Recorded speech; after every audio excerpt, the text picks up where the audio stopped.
The apple blossom trees in the castle courtyard bloomed with the lightest of pink petals and sparkled with shimmering silver baubles, reflecting the sun brilliantly. Garlands of wisteria and gardenia were draped over the stone well at the foot of the castle's grand staircase, which was strewn with pink and red rose petals. 100 attendants, fitted in the finest garments of deep blue edged and silver trim, stood along the castle's main gate, ready to greet the royal wedding guests who were now starting to pour into the courtyard. It seemed the entire world was now assembled by the old well, waiting to see the king's beautiful new bride, a distinguished beauty who seemed to magically appear from legend and myth, the beautiful daughter of the renowned maker of mirrors. The courtyard was bursting with royalty from neighboring kingdoms, all waiting for the wedding to commence. The queen stood alone in her chamber, staring at her reflection in the mirror, which looked back at her rather nervously. No woman could have her life so completely changed and not expect some level of anxiety. She was marrying the man she loved, becoming a mother to his daughter, and she was to be queen of these lands. Queen. She should be happy, but something about the mirror she was holding filled her with a horrid sense of dread that she could not account for. Verona, the queen's lady-in-waiting, cleared her throat to announce her presence and then rushed into the chamber. Verona's bright eyes, the color of the sky, beamed with happiness. The lady glowed with a light that seemed to come straight from her core, illuminating her fair skin and glinting off her milk and honey hair. The queen smiled weakly as Verona embraced her. The queen had never been surrounded by such beauty. Nor had she known happiness. Not until she came to this court. And now, here was a woman she loved as a sister. Snow White followed Verona into the queen's chambers. She was a lovely little creature of 3 or 4 with a joyous bounce in her step and an inextinguishable sparkle of happiness twinkling in her eyes. Her skin was fairer than a virgin snowfall, her tiny, pouty lips redder than the deepest ruby, with hair as black as a raven's feathers. She was like a delicate porcelain doll come to life, especially this day, in her little red silk velvet dress. Verona held Snow by her tiny hand, hoping it would discourage the little girl from fidgeting with the beading on her delicate dress. "Snow, my dear, stop pulling at your beads, you'll ruin your dress before the wedding even commences." The queen smiled and said, "Hello my pretty little bird of a girl, you look lovely today." Snow blushed and hid behind Verona's skirts, peeking at her stepmother. "Doesn't your new mother look pretty today, Snow?" Verona said. Snow nodded her head. "Then tell her, dear," coaxed Verona as she bent down, smiling at the coy little girl. "You look very pretty too, Mama," said Snow, melting the queen's heart. The queen opened her arms to the child, and with Verona's gentle encouragement, Snow moved forward to accept the queen's embrace. Snow was a little bird of a girl, such a lovely creature, it tugged at her stepmother's heart, as if the child's beauty hurt her deeply. As she took Snow into her arms, she was filled with a love she had never known. She thought the weight of that love might cause her heart to burst, and in a secret place buried deep within her heart she wished somehow she could absorb the beauty of this child, so she herself would truly be beautiful. "You do look quite striking, my queen," Verona said, smiling knowingly, as if she had seen into the queen's insecure heart. The queen again examined herself in the mirror, and she saw something of her mother looking back at her. She remembered back to the day the king had remarked on their resemblance. Perhaps he was right. It was possible that she did look like her mother, but she had never seen it before now, standing there in the same wedding gown her mother had worn on her own wedding day. The dress was of the deepest red, and somehow the years had done nothing to mute its brilliance. It was embroidered with a lavish pattern of blackbirds, and bejeweled with smoky black crystals that sparkled in the light. The queen's heart leaped, then quickly sank. How wonderful it would have been to have her mother here with her today. How wonderful it would have been to have had her there at all. The queen knew her mother only from the painting that decorated her father's home. But as a child, she would stare at it, in awe of the woman's beauty, deeply in love with her, and yearning for her embrace. She would imagine this mother she never knew taking her into her arms, dancing in circles, the jewels that adorned both their dresses catching the light while they laughed. The queen broke away from her reverie to look at Snow, who was playing with the tassels of the curtains at the far end of the room. For all the joy in her eyes and her heart, the queen knew the poor child's feelings of loss. There must have been an emptiness inside the girl, an inconsolable feeling. The queen frowned, knowing that there was nothing she could ever do to replace the king's first wife. How could Snow possibly love another woman as much as she cared for her own mother? How, especially, could she care for someone like the queen, whose life up till now had, at best, been a string of mediocre achievements surrounded by boredom and bleakness? As the child played and Verona tended to her, the queen's mind drifted further, to the day she had met the king in her father's mirror shop. Her father's reputation as an expert craftsman had grown so wide, and his artisanship so well respected, that the king himself felt it his duty to visit he who had been called the finest craftsman in all the lands. After examining her father's wares and being gifted a mirror of his own, he was ushered outside where the queen was fetching a bucketful of water from an old well. The king ordered his attendants to halt. "Who is this girl?" the king asked. "The mirror maker's daughter, sire," an attendant replied. The king made his way over to her and took her hand. She gasped and dropped the bucket at his feet, soaking his boots right through to his stockings. The queen looked up nervously, expecting a harsh rebuke, perhaps even imprisonment in his dungeons. But the king simply smiled. And then he spoke to her. She thought he was teasing her when he told her how lovely she was. That of all her father's creations, she was the finest. "Please, don't say such things to me, Your Majesty," she said awkwardly, performing something between a curtsy and a bow as she struggled to avoid his pale blue eyes. "And why shouldn't I? You must be the fairest maiden in this land. Nay, surely you are fairest in all the lands I have ever known. It is no wonder your father makes mirrors to reflect your beauty." The queen had struggled not to look into the face of the man who ruled over everything from her kingdom to the very well from which she was fetching water. Then, as quickly as he had come, he was gone. When he ventured off, he promised a quick return. The queen was bewildered and confused. How could the king possibly have felt this way toward her? Of all the maidens in the land. Horror. The queen's father smirked. "Clearly you have bewitched him, daughter," he said as the queen watched the king's convoy ride off, disappearing as it dipped below a hill, only to re-emerge on the next incline, seemingly smaller and certainly farther away. She sat in her small, spare room that evening, gazing out her window at the star-speckled sky. Could the king be thinking of her this night? She mused as she gazed at the stars, imagining her mother looking over her, flying through the darkness, the jewels of her dress sparkling, camouflaging her among the blanket of celestial lights that twinkled in the night sky. She imagined that she was flying alongside her mother, gazing at dying suns and seeing others burst to life. She was surrounded by luminescent stardust, floating in darkness dotted with brilliant iridescence. It was the memory of the king that brought her back to her humble room. She was sure he wouldn't come back for her. Soon after the king's departure, the queen suffered a new loss, her father. In the days following her father's death, her own life was infused with light. It was as though in leaving this world, he brought all darkness with him and left her in a place where she might be able to find, if not love and happiness, at least something more than she had had up till now. On the day her father died, before word had traveled to the king or anyone else in the land, the queen brought every one of his mirrors out into the light. She hung the smaller ones from a giant maple tree on their grounds. It was remarkable. The mirrors swayed in the breeze, catching the sunlight and reflecting it in the most magnificent and unusual ways. Rays and beams of light danced upon the maple leaves. Reflections, like tiny playful sprites, dotted the house and the grounds. Soon, travelers from far and wide came to see the beautiful tribute she was making to her father. Including the king. "Your eyes are sparkling brilliantly in the light reflected from your father's mirrors," said the king, standing under a dazzling sun. The bright light was shining into her dark eyes, turning them a light caramel color. The king told her she was enchanting. A terror seized her. Enchanting. What if her beauty were just that, as her father had claimed, an enchantment? Should she deceive such a kind, loving man? Or was it possible that she really possessed some kind of beauty? The king made his way inside her house, and unsure of what to do, she followed him. "Is this a portrait of you?" the king asked, looking at the only decoration in the living space of the tiny home. "That was my mother, sire. I never knew her. The resemblance is uncanny. I wish I were as beautiful as she was.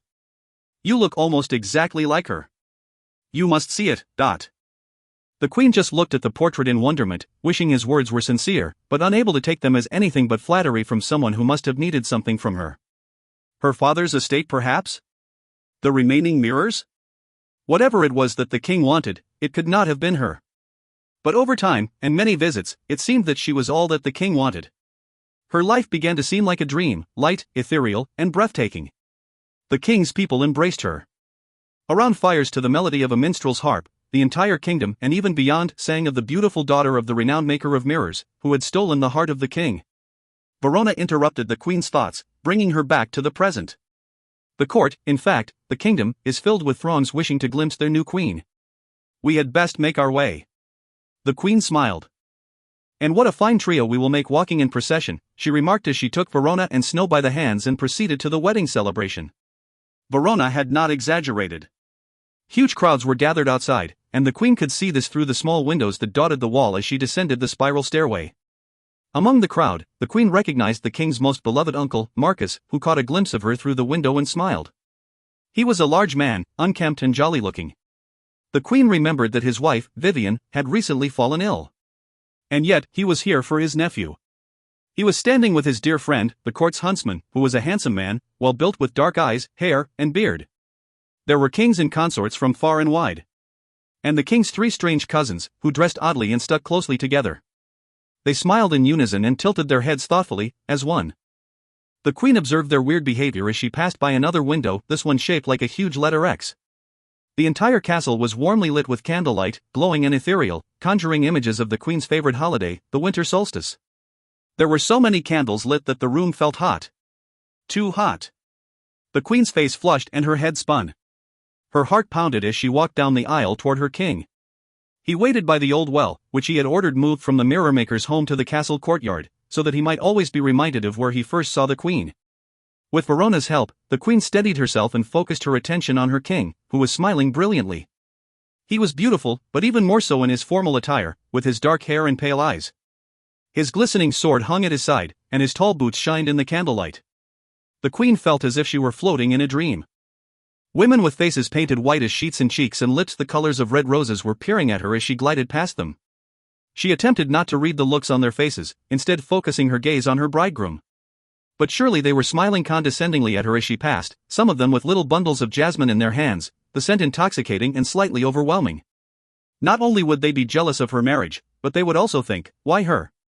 Of all the ladies in the kingdom, why this peasant girl? There would be whispers accusing her of enchantment and evil eyes cursing her. She finally reached the king, who stood by the well, and he took her by the hand. Perhaps he sensed her dizziness and her buckling knees. But her heart finally slowed its pounding when she locked eyes with him. The ceremony began. Verona and Snow stood off to the side. The officiant stepped forward. The king and queen exchanged words of love, promises, rings, and finally a kiss. Bliss. The crowd erupted into cheers, and had the king not caught her, the queen would have collapsed. There was a flurry, then a shower of pink rose petals illuminated by shafts of light streaming through stained glass windows, casting an unearthly charm over the entire castle. She was in love. Beautiful. The queen.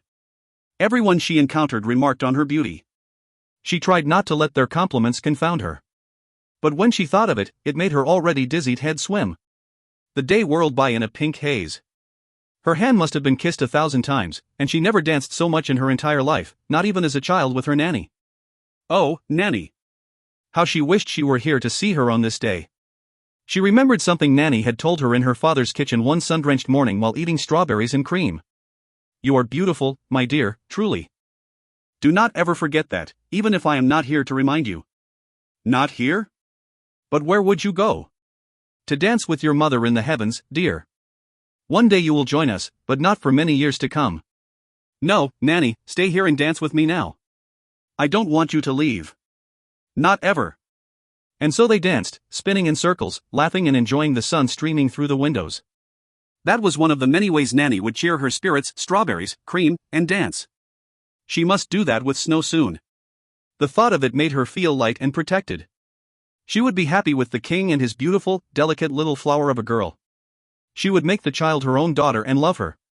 She would tell her how beautiful she was every day of her life, and they would dance together and laugh like mother and daughter. They would be mother and daughter. She walked to the edge of the ballroom floor where Snow and Verona were standing as they watched all the lords and ladies dance in circles, like blossoms floating on a lovely summer's breeze. The queen scooped the child up, took her into her arms, and brought her into the colorful swirl of ladies' dresses.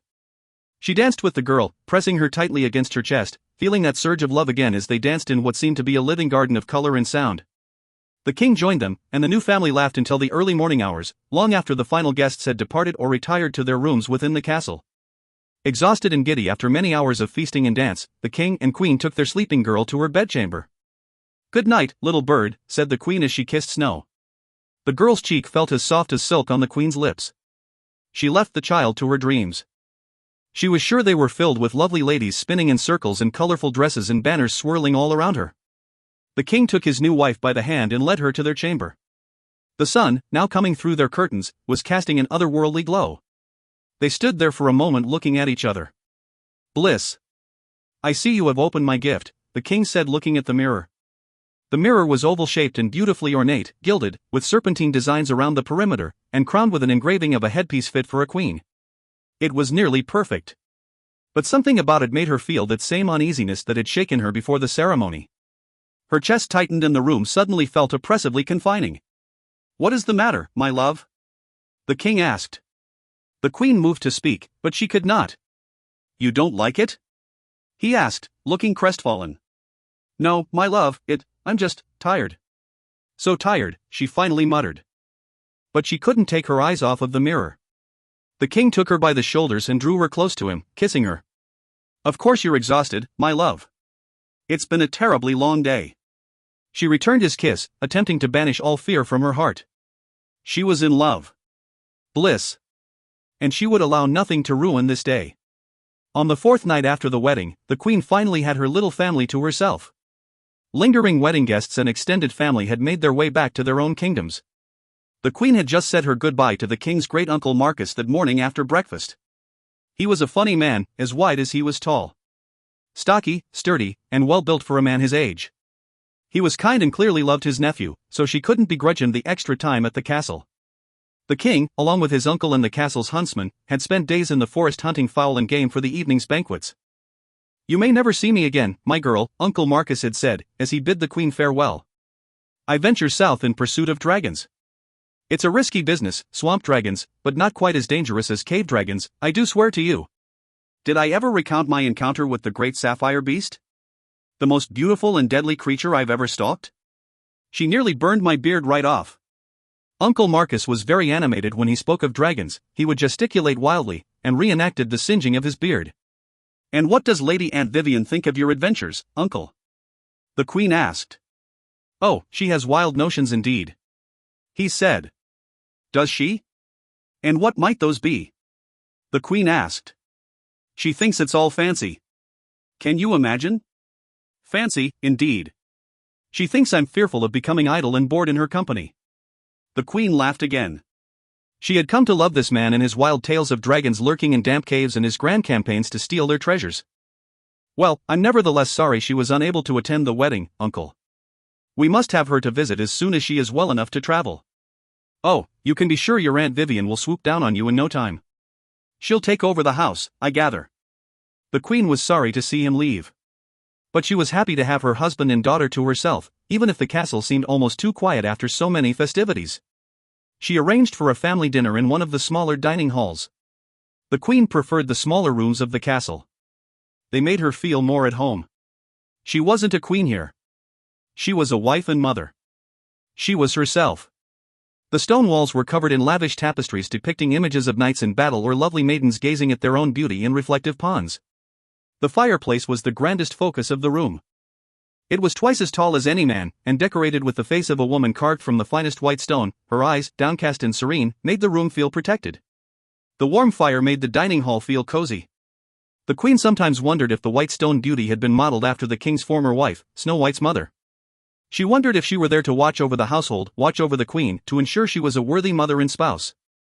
The queen never asked her husband, for fear of slicing open his old wounds. He had loved Snow's mother dearly, the queen knew that, and she did her best to convince herself that it didn't diminish his love for her. Before dinner, the king gave the queen a small box filled with his first wife's writings. The box was ornately carved with a heart and a sword lock. And the king told the queen that it had once contained his first wife's meager dowry. When she knew she was dying, Rose decided to document her life so Snow might know her a little. He whispered to the queen, "I want you to share these with Snow when you think she is ready." It warmed her heart that her husband should trust her with this task. But it troubled her as well. Would she be capable of it? Could she take on such a responsibility? And what if Snow fell so deeply in love with her mother through her letters that she began to resent the queen? "Of course," the queen said. Tonight the queen wore a simple and elegant empire waist gown of deep red, edged with black ribbons. Her long dark hair was pulled high on her head in a circlet of braids intertwined with red ribbons and jewels, and her dark eyes sparkled in the firelight as she smiled at the sight of her daughter walking into the hall hand in hand with the king. Snow was wearing a deep blue dress, which brought out the rosy color in her plump little cheeks. The king was wearing one of his less formal, but still handsome, tunics of black, edged with gold finery. "Ah, my love," the king said, smiling as he entered the chamber. The new family sat down to a fine meal of baked rosemary bread, sweet butter, hearty cheeses, roasted pork, and sweet potatoes smothered in garlic and olive oil. "I miss great Uncle Marcus," Snow said between bites of bread soaked in gravy. The queen had cut Snow's bread into interesting shapes, soaking them in gravy in hopes of inspiring the girl's appetite. Snow was a finicky eater. "Come now, little bird, will you have no pork?" urged the queen. I feel bad for the piggy, Mama, said Snow. Very well, my girl, the queen sighed. What do you miss most about your uncle, Snow? Her father asked. I want to hear more about dragons, Papa, Snow said, her eyes lighting up, as she straightened her back and pretended to be one of the rare breed of ice breathers Uncle Marcus had spoken about. The king smiled mischievously. Oh, do you? Well, perhaps we should play a game of dragons and knights then. Snow jumped from her seat, knocking it over, and bolted to the farthest end of the hall. Try to catch me, dragon! The king shouted as he stood upon his chair and with a giant roar jumped off and tore after his daughter as she screamed with peals of laughter. He gathered her into his arms and smothered her with kisses. Save me, Mama! The dragon is getting me! The queen laughed. She considered the gorgeous stone woman. She was gazing at her, smiling down upon all of them. The queen felt this shower of approval, and it made her happier than she'd often been.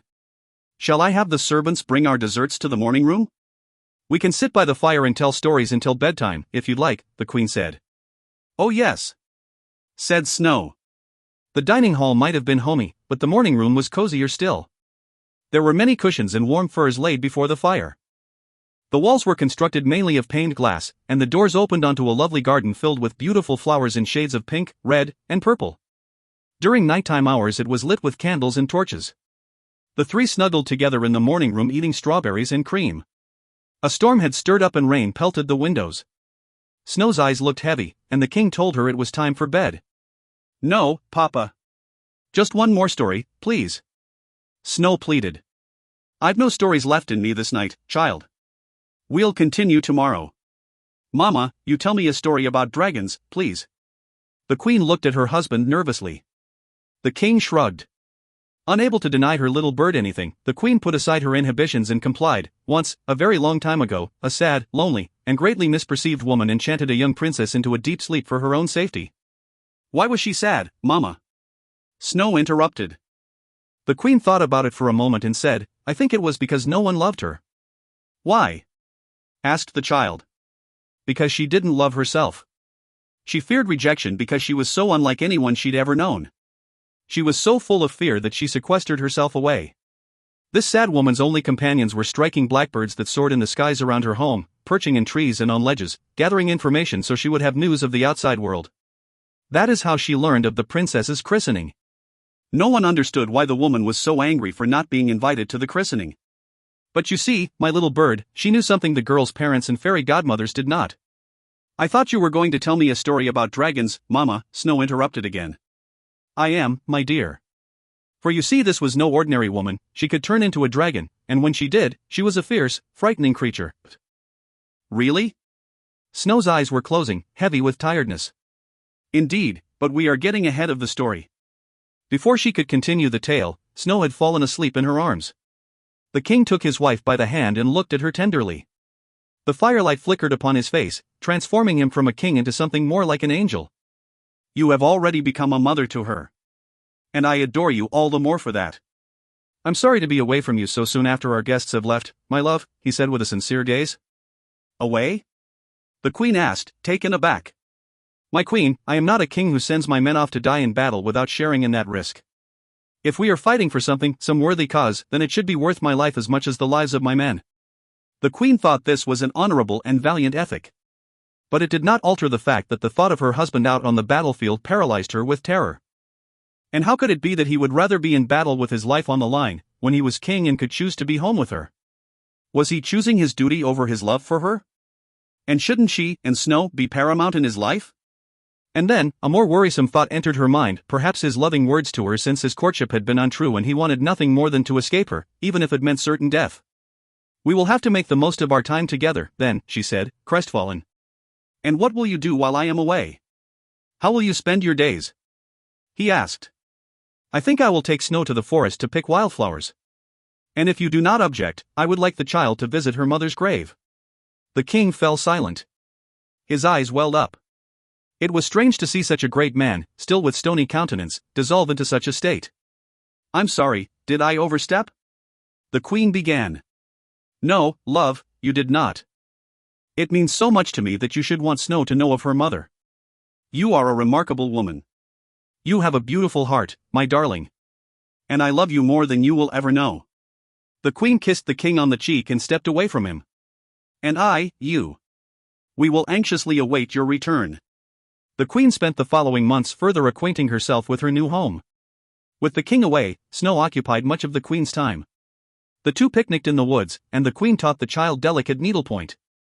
She told her tales of dragons while they snuggled by the warm fire in the queen's chamber, where Snow slept while the king was deployed. The two also spent many sunny afternoons visiting Snow's mother's gravesite. The mausoleum was surrounded by a lovely overgrown garden filled with creeping roses, wisteria, jasmine, honeysuckle and gardenia, all favorites of the king's first wife. The scent was almost intoxicating. The queen would sit with Snow for hours, telling her the stories of her mother that she had learned from the letters the king had brought her, and reading some aloud. "Was my first mother very pretty?" Snow asked. "I believe she was, my dearest. I shall ask your father if there are any portraits I may show you. I'm sure she was very beautiful." Snow looked distressed. "What is it, darling?" Snow cocked her head like a little rabbit might at hearing a noise. It warmed the queen's heart. "Well, Mama, how can you be sure she was beautiful?" The queen smiled at the precocious child. "Well, my little bird, you are the most beautiful creature I have even seen, and so it only stands to reason." Snow seemed contented with this deduction. "Tell me more about her, please, Mama. What was her favorite color? What was her favorite dessert?" "I'm not sure, Snow, she may speak of these things in her missives. But I do know she was a very capable horsewoman. She adored horses and hoped to teach you how to ride when you were old enough." "Shall I teach you to ride, little bird?" "Oh yes, Mama. I love horses." "Do you? I hadn't known. What's your favorite color, Mama? Is it red?" "I think it must be red, you wear it so often." "Yes, you're right, little bird." "And mine, Mama? Do you know?" "I think, blue." "Yes, Mama. Shall we pick some flowers to take back to the castle? It looks as if it may rain soon. We should venture home before we get soaked through." "Yes, Mama. Let's pick flowers. Red and blue flowers." They gathered flowers as it began to rain. They arrived at the castle steps soaked indeed, little sprigs of flowers in the folds of their skirts. But they were happy, and their soaked clothes did little to dampen their moods. Verona was waiting for them when they arrived back at the castle, both laughing with the giddiness of the day. "My gods! Look at you both. You're wet to the bone. You had best get out of these wet things. I have hot baths ready." "Hurry along," Verona said, taking the flowers from the rain-drenched beauties. "Will you float the flowers in bowls of water and distribute them around the castle, Verona?" the queen requested. The queen thought having the castle filled with Snow's mother's favorite fragrances might make it feel as if her mother were near her. How the queen wished she knew where her own mother was laid to rest. "Of course, my queen," Verona answered.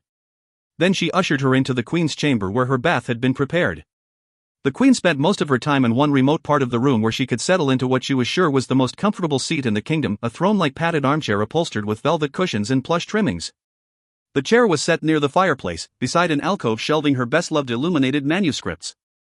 With her husband gone, she'd been ending most of her days there, and would do so again this evening.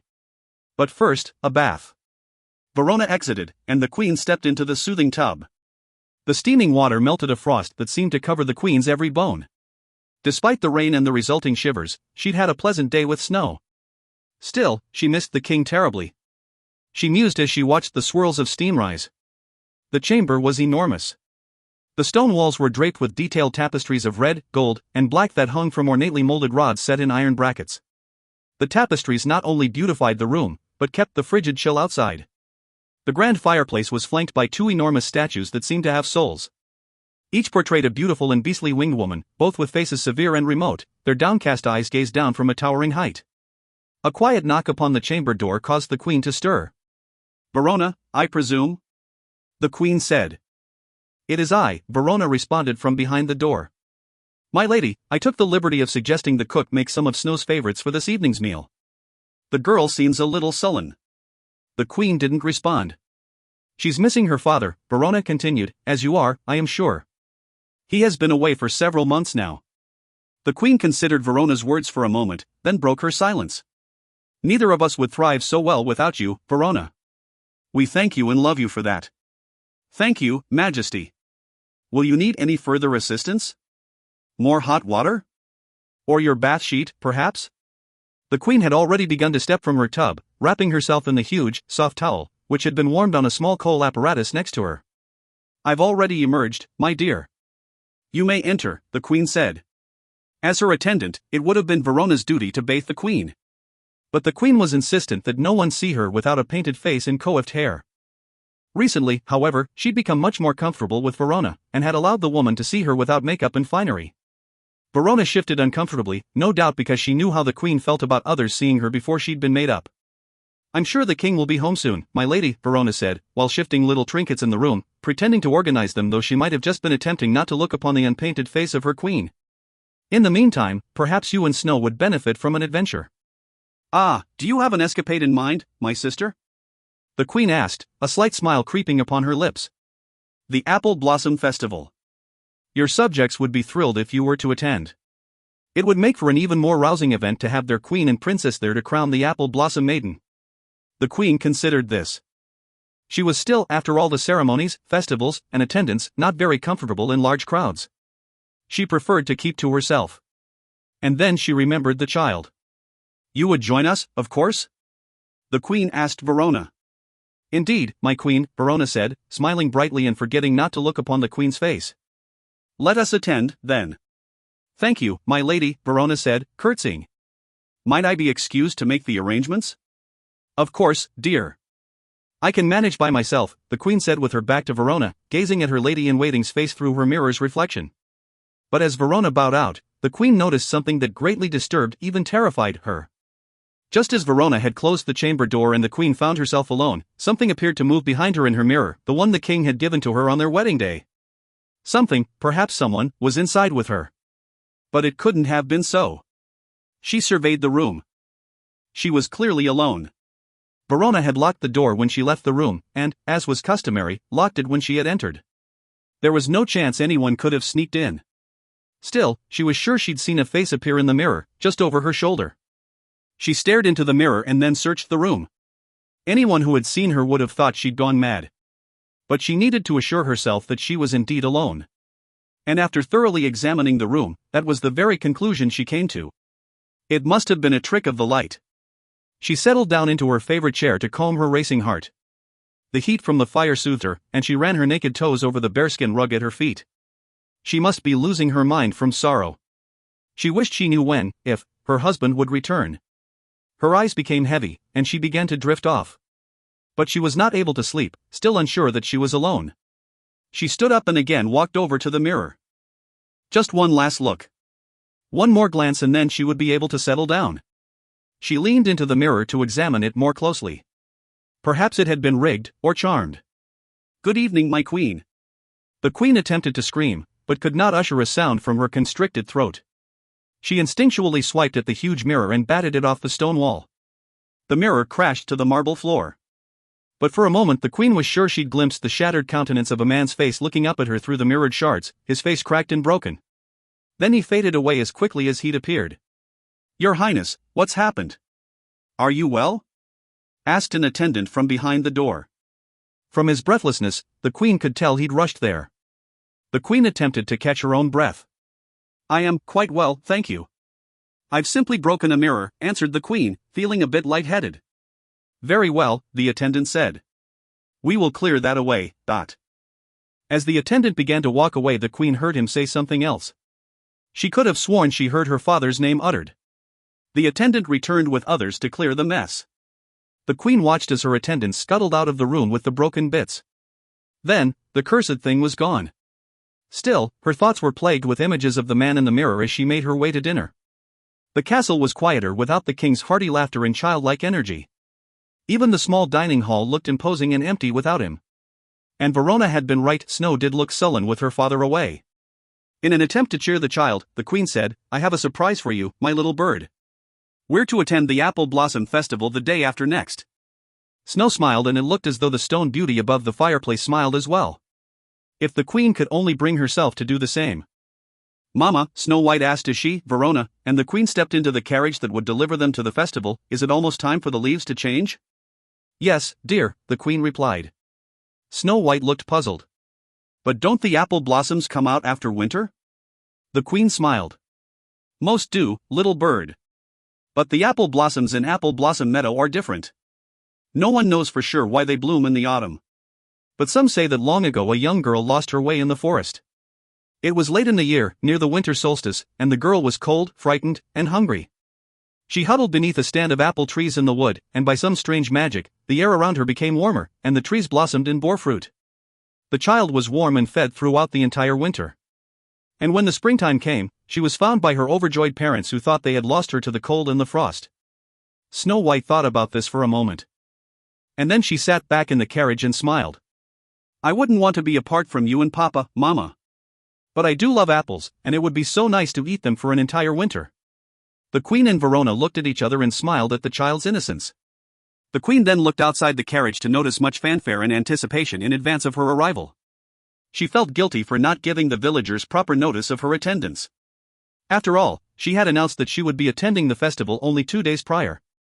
She customarily would not thrust herself upon them with so little notice, but she was desperate for a respite from the gloom of the castle. It seemed, however, that her lack of advance notice didn't quell the villagers' excitement, and as the three beauties exited the carriage, a mass of subjects with apple blossoms in hand cheered on the Queen and her party. Petals floated in the air dreamily, settling around, over, and on them.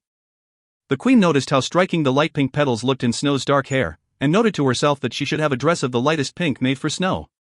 She smiled at her subjects and then took her seat to watch the festivities. Snow munched on tarts as she looked at the many pretty young girls presenting themselves before the Queen in hopes of becoming this year's Apple Blossom Maiden. "You're prettier than any of those girls, Mama. Don't you think, Verona?" Snow asked. But Verona was distracted by a message that had just been delivered to her by a young porter. The Queen noticed the letter in Verona's hands, and leaned over to ask her what it said. Verona folded the letter. Then her face brightened. She whispered to the Queen, "My lady, the king will be home this evening. Will he? We have so much to prepare before he arrives." The Queen wanted to rush back to the castle that very moment, but she had committed to this event, and she could not let Snow or the people of the kingdom down. "Send a letter back with the porter to the other servants," the Queen whispered to Verona, "tell him I wish to make the grandest holiday of the king's return." And as the Apple Blossom Festival wound down and the Apple Blossom Maiden was chosen, it was all the Queen could do to keep her mind off her husband's return. She decided that she would arrange a magnificent feast of roasted pig, her husband's favorite, and for herself and Snow, pheasant in wine sauce with wild mushrooms. The table would sag under the weight of the platters of exquisite candied pears, glazed apricots, roasted red potatoes with rosemary, and jugs of warm spiced cider and wine. Everyone in the castle would eat well in celebration of the king's return. The Queen, unable to contain the good news any longer, told Snow of her father's return during their carriage ride home. And when they arrived back at the castle, the great hall was already filled with glowing candles, warm fires, and friendly conversation. Snow hurried upstairs with Verona to clean up and dress for her father's arrival.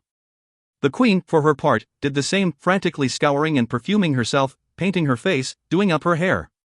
And all the while she wore a brilliant smile.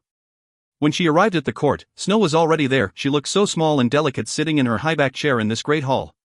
Before the preparations had been completed, before the Queen could take her seat, there was a blare of horns. Snow knew what this meant, and she launched from her seat and ran toward the castle entrance. The Queen followed, her speed restricted by her formal gown. The King burst into the hall. "So, how have my beauties been occupying their time while I've been away?" he asked. A great cheer erupted in the castle. Snow leaped into his arms, and he twirled the child around and kissed her. He had returned from the battlegrounds a different man. The Queen noticed a scar above his right cheek. His hair was not as groomed as it normally would be, and his beard had grown rough and ragged. And it was not only his physical appearance that had changed. His eyes were weighted down with sorrow and confusion. Perhaps regret. Still, underneath, the Queen could see the bright blue sparkle that she so dearly loved. An emotion the Queen had never before felt welled up inside her. It was something she couldn't explain, something between deep sadness and sheer ecstasy. Her lip began to quiver and she could feel the pressure of tears weighing on her eyes. She ran to the King and embraced him and the child. "I've missed you so much," she said. "Mama crowned the Apple Blossom Maiden." "Oh, Papa, she looks so beautiful with apple blossoms in her hair." "Was the maiden that beautiful then?" the King asked. Snow made a sour face as if her father should have known she was talking about her mother and not the Apple Blossom Maiden. "I meant Mama, she was the prettiest girl there. She should have been the Apple Blossom Maiden." "Oh, I'm sure she was the most beautiful. It sounds as if you had lovely days without me, my dears. I'm sorry I missed them." That's okay, Papa. But I have had a thought. If you should make friends with dragons, Papa, then you would be able to fly home more quickly. Or maybe you could even learn to turn into a dragon, like the lady from Mama's tale. The king and queen laughed at their daughter's sweet words, and then joined their guests who had already begun to celebrate. Then, suddenly, an explosion rocked the castle. Screams of terror erupted from the banquet hall, and attendants scurried to find safety in any corner of the hall that looked clear.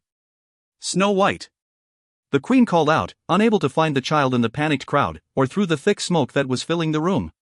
Snow! Battle cries went up from the men who had so recently returned. And they were uncannily suited and armed quicker than any man could dress himself for an ordinary day. The queen was confounded. What was happening? At once, the great wooden door of the hall came crashing down. The queen screamed out, terrified of what was happening. Snow White! She screamed again, but the child did not answer. Men on horseback, dressed in royal blue, stormed the hall, but the king's men appeared to be holding them off, for now. Then, the queen felt a strong hand grab at her arm and pulled her away. She gasped, then turned to see who had grasped her. The king! And he was holding a terrified Snow White in his arms. Come, he said.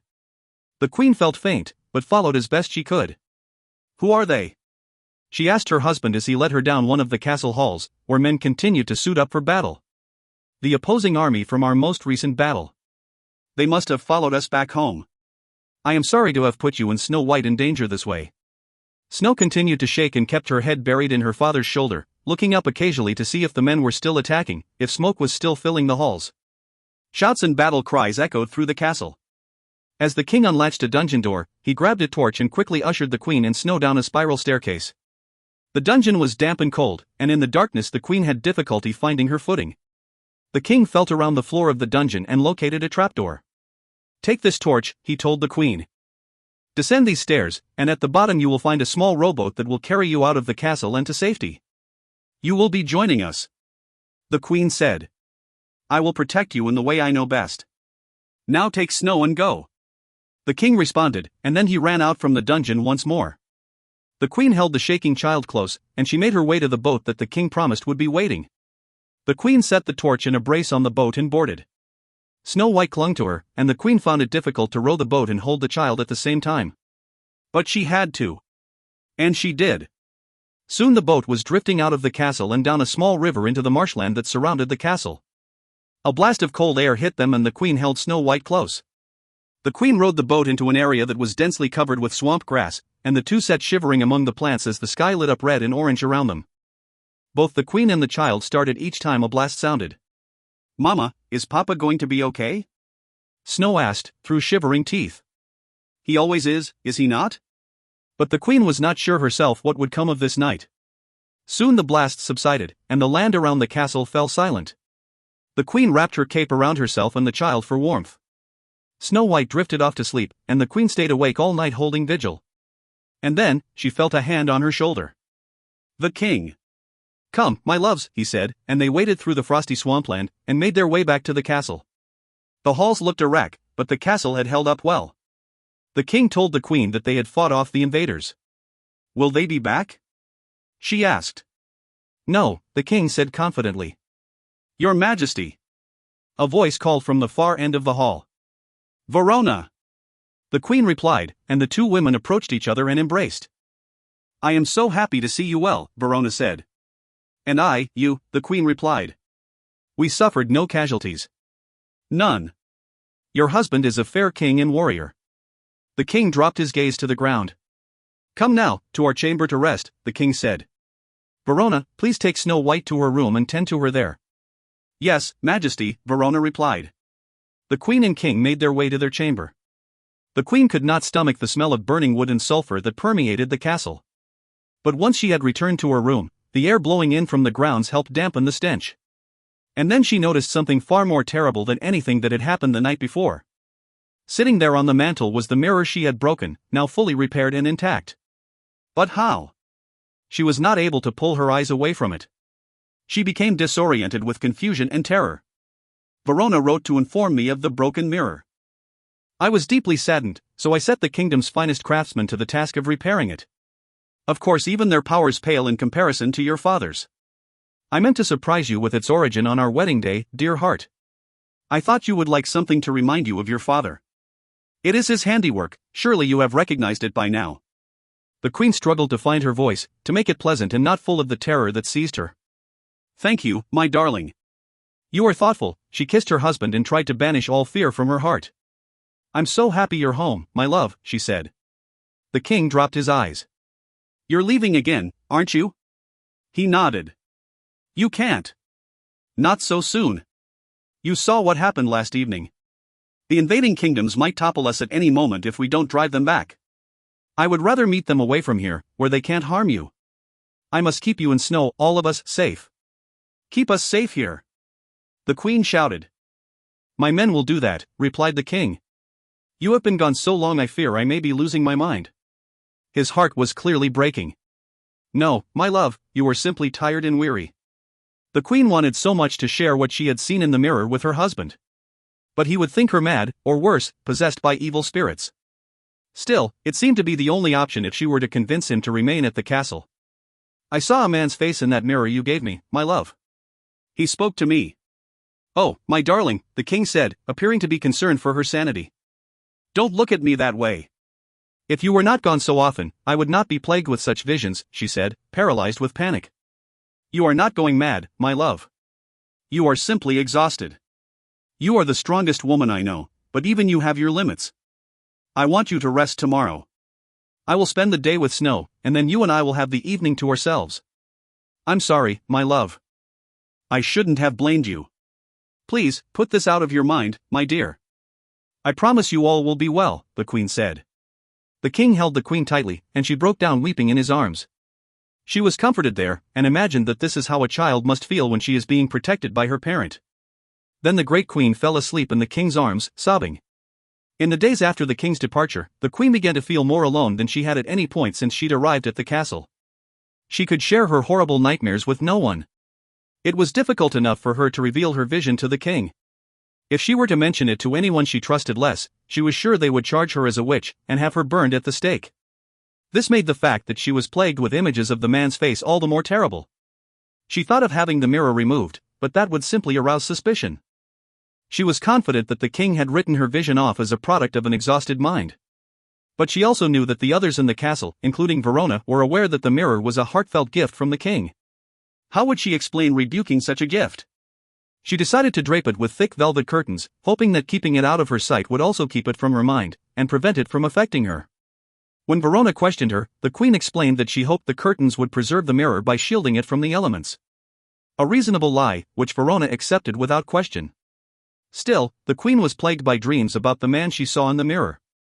He would smash it with his fists from within, glass shattering and flying in all directions. The queen would bury her face in the crook of her arm as the glass sliced her. Her blood poured onto the floor, mingling with the jagged shards of glass. Sometimes in these night terrors, a man would crawl out from the mirror, grotesquely contorting his body, falling onto the ground, then grasping a large piece of broken mirror, clutching it so tightly it cut his own hand as he chased the queen onto rocky cliffs. She woke nightly in cold sweats, heart pounding, often to the sound of her own screaming. Some nights she woke in pain, convinced her feet were bloodied from running down stairs that were covered in broken bits of mirror, each shard reflecting a horrible image of the queen, looking not like her beautiful self, but haggard, wart-covered, and aged. She began to wonder if demons had invaded her soul. Riddled with anxiety over the mirror and deep sadness that she did not have her husband by her side, she began to feel afraid to leave her bedchamber. Each morning, Verona would arrive with fresh rose water in hopes she could convince the queen to get out of her nightdress. I promise you will feel much better if you dress for the day, my queen. It's unhealthy to stay indoors so long. You look gaunt and haven't eaten properly for weeks now. I wish you would tell me what's troubling you. The queen felt stung by Verona's words. She gazed at her maidservant with hollow eyes. I can't, Verona. You would think me mad. I wouldn't dare. The queen desperately wanted to share her visions with someone. And next to her king, of all the people in the kingdom, she trusted Verona most. She decided that she couldn't go on any longer without sharing the vision in the mirror. If Verona betrayed her trust, the queen would simply deny the story. After all, who would the kingdom believe, their queen or a maidservant? Shortly before the king left, I saw the face of a man in my mirror. He spoke to me. What did he say? The queen was so surprised by Verona's calm reaction that she couldn't even recall now what the man had said. Have you seen him since? Verona asked. The queen shook her head. Verona walked over to the mirror and parted the curtains. The queen's eyes whitened in terror, but Verona cast a reassuring glance upon her. She revealed the mirror. There was nothing in it but a reflection of the room.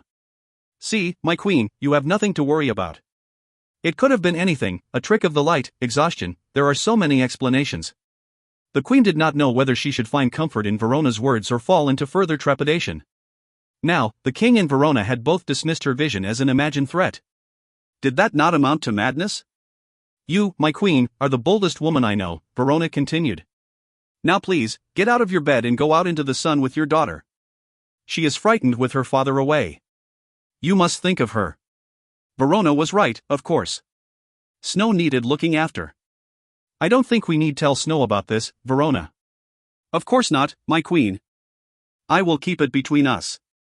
But make me a promise, the next time something weighs so heavily on your mind, please do come to me. I do hope you think of me as your friend. As my sister, sweet Verona. The queen rose from her bed, and as she did, she caught a glimpse of herself in the accursed mirror, tired and worn. Verona was visible in the mirror as well, as beautiful and serene as ever. That same morning, a messenger delivered a notice that 3 of the king's distant cousins would arrive by the next morning. The typically even-keeled queen was irritated by the unreasonably short notice. Why even send a messenger? Still, the king valued family above all else and made it clear that his kin were always welcome at the palace. The disjointed yet lyrical letter was composed of 3 different hands and was signed by 3 women, Lucinda, Ruby, and Martha. Though they had attended the wedding, the queen had escaped their stares, which made her uncomfortable, and managed not to speak to them. This time, there would be no avoiding the sisters. Would they prove to be as intriguing in person as their letter had suggested they would be? The indistinguishable triplets exited from a black horse-drawn carriage.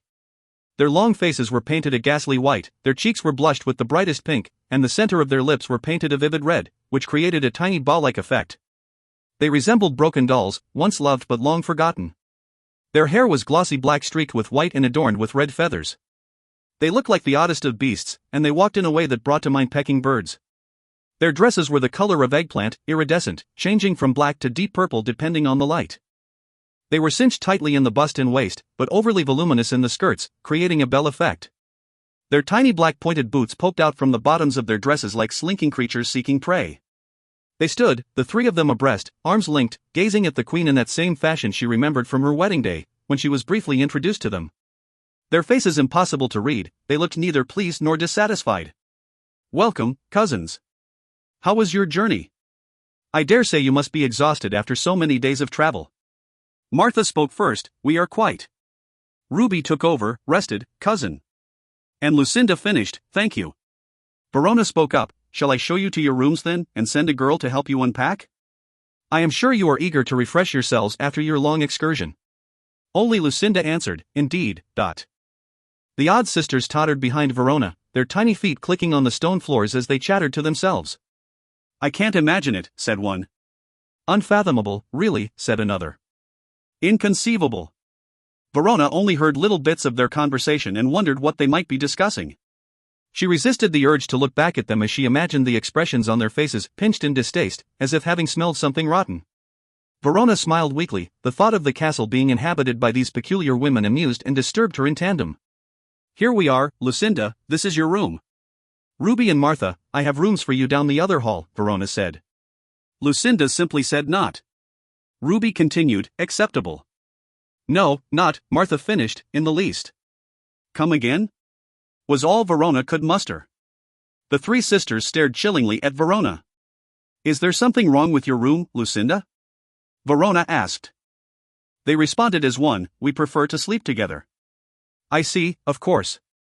I will have one of the grander chambers made ready then. In the meantime, would you like to take tea in the morning room? Lucinda said, that would be. Ruby finished, lovely, and Martha thanked Verona as she took them to the morning room. The room was infused with light, and tea was set at the center table, where Snow patiently waited to meet her cousins. Verona motioned to the maid to rearrange the chairs so the sisters might sit together across from Snow. They nodded appreciatively to Verona as they took their seats. The scene looked like a macabre tea party hosted by a beautiful cherub and attended by overgrown dolls dressed in funerary garb. If you could pour, Snow, I have to see to your cousin's new room, Verona said. Snow smiled. She liked the idea of playing the lady. And ladies, if you could please excuse me? I must be off, Verona said, curtsying slightly and then leaving the room. As soon as Verona was out of sight, the sisters each put their hands on the table, clasping each other's, looking to Snow expectantly. Snow poured the tea for her cousins, happy that she managed to do so without spilling a single drop. Would you like cream and sugar? Snow asked. Yes, please. The sisters responded in harmony. So tell us, Snow. How do you like your new mother? They asked. I like her very much, Snow replied. She isn't ever cruel to you? She doesn't lock you away to shield herself from your beauty? Snow was confounded. No. Why would she do that? The sisters looked at each other and smiled. Why indeed? They replied in unison, then broke into a cackle. She isn't the stepmother of fairy tale myths then? Lovely. Though a bit boring, if you ask me. We hoped for some excitement, some intrigue. We will make our own then, they said together. Yes, we will make our own. And they giggled uncontrollably, high-pitched, and wickedly. Snow laughed nervously, too. The three sisters stopped their laughter and turned their steely eyes back to Snow. They could have been statues that had been left in the wind and rain for too many years, the weather leaving cracks in their faces. Snow couldn't help but feel a little frightened of them. I would hide her away, said Ruby. As would I, said Lucinda. I wouldn't. I'd cut her into bits and make a potion of her. Oh yes, and we'd all drink her. Indeed. She'd make us beautiful and young again. We'd need a raven's feather and the heart of a dove. Of course, and don't forget. And they all said, a lock of her dead mother's hair. Snow grasped the arms of her chair in fear. Her eyes grew wide and her lip began to quiver. She stood up and backed away from the sisters as far as she could. And then, to her great relief, Verona re-entered the morning room. Ladies, your room is ready. I can show you now, unless you are still enjoying your tea and cakes. The three sisters stood as one, bowed to Snow, and followed Verona to their rooms where their trunks were waiting for them. The sisters surveyed the room. Nice enough. Yes, this will do. We can unpack ourselves. You may leave. They giggled as Snow darted past their room with her hands covering her face. Verona caught a glimpse of Snow and quickly excused herself to follow the girl, but caught some of the sisters' chatter as she left. Lucinda said, Do you think we should take Snow into the forest? Yes. The sisters looked at each other with wicked smiles and took to their high-pitched laughing again. Snow was in a panic and making little sense when she tried to recount to her mother and Verona what had happened during the tea. Oh, I think they were just teasing you, darling. They are rather eccentric, said the queen. Wicked senses of humor if you ask me, my queen, weaving tales of potions, Verona said, looking horrified. Snow, did they actually say they were going to cut you into pieces? Snow nodded, frowning terribly. Well, I don't think they meant it seriously. They couldn't have. Perhaps Snow can dine with you tonight, Verona, so I may have dinner with these interesting ladies myself and get a gauge of their natures. And she looked to Snow. I will tell them, my dear, they are not to tease you so cruelly, I won't have it. Don't you worry, little bird. Snow looked relieved. Verona asked the queen for a word, and the queen obliged. Snow may be but a frightened child, my queen, but I also heard the sisters talking among themselves as I left their chamber. They mentioned taking Snow into the woods. Given what Snow has already told us of them, I would advise we keep a close watch on the sisters, for I do not trust them. The queen sighed heavily. Thank you, Verona. I appreciate your loyalty and the love you have for my child. That evening, in the smaller hall, the queen had arranged for a splendid dinner for herself and the sisters, while Snow dined with Verona. The women ate sparingly, picking at their food like birds. They said nothing most of the evening, until Ruby broke the silence. I fear we frighten Snow with our teasing. Martha continued, we can get rather carried away sometimes. And Lucinda said, oh yes, we didn't mean any harm, you see. And then they said together, we love our little cousin. Lucinda went on, you see, we spend most of our time alone. We have only ourselves for company. And we divert ourselves with storytelling. Ruby continued, oh yes, we get carried away at times. Then Martha said, we're very sorry. The queen smiled. I thought as much. I'm so happy to hear this. It grieved me, the thought of having to scold 3 of the king's family. Now there seems to be little need for it, other than to advise you to be aware of your odd tales and stories, and not to recount them before my daughter. So tell me, ladies, what diversions would please you while you are here? The three of them answered as one, a picnic with snow. The Queen laughed. Perhaps you mean a picnic in the snow. It is nearly the winter.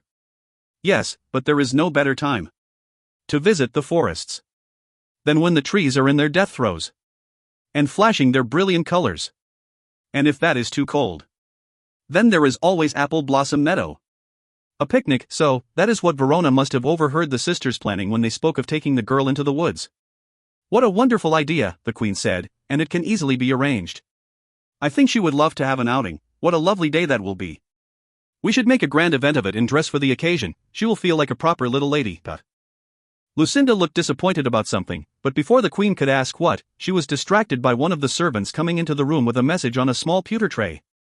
Excuse me, my ladies, said the Queen as she broke the letter's wax seal.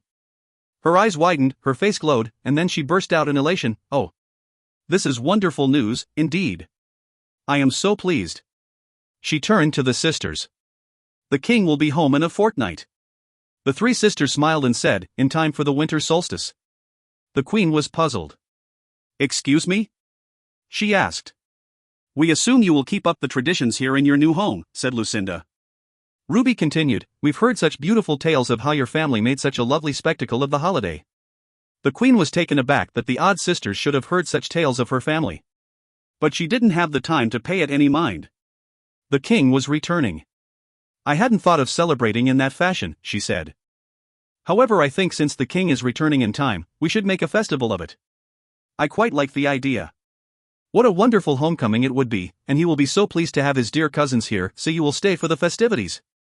The three odd sisters answered in tandem, through odd, white smiles. Of course we will, dear. The entire castle was bustling in preparation for the winter solstice. The servants were in a tizzy making everything perfect for the king's return, and the Queen was seeing to every detail. I think we should have the king's favorite, of course, and then a little something more delicate for the ladies, pheasant I think, in a mushroom and wine sauce. That would be lovely, don't you think? Wonderful, and some roasted sweet potatoes with rosemary, and I think the king would come to the kitchen personally to thank you if you made your pears in brandy sauce. The cook smiled as the Queen continued.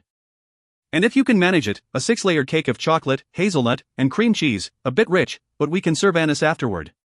Verona came into the room looking a bit mussed, strands of her hair falling from atop her head, and her cheeks smudged with what looked like ash.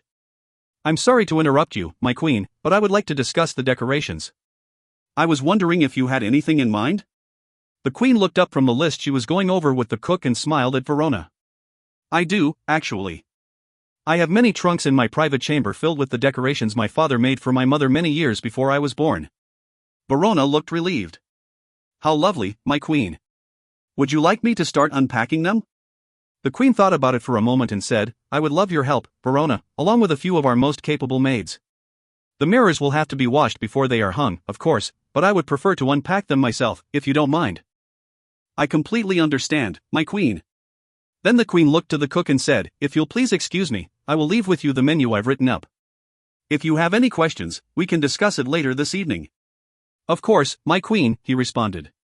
And with that the Queen followed Verona to the Queen's private chamber. No one in the castle had a key to this room but the Queen and Verona. As the Queen took the key off the little belt under the fold of her blouse, she felt a tinge of nervousness. She slipped the key into the lock, turned it, then slowly opened the door. Dread!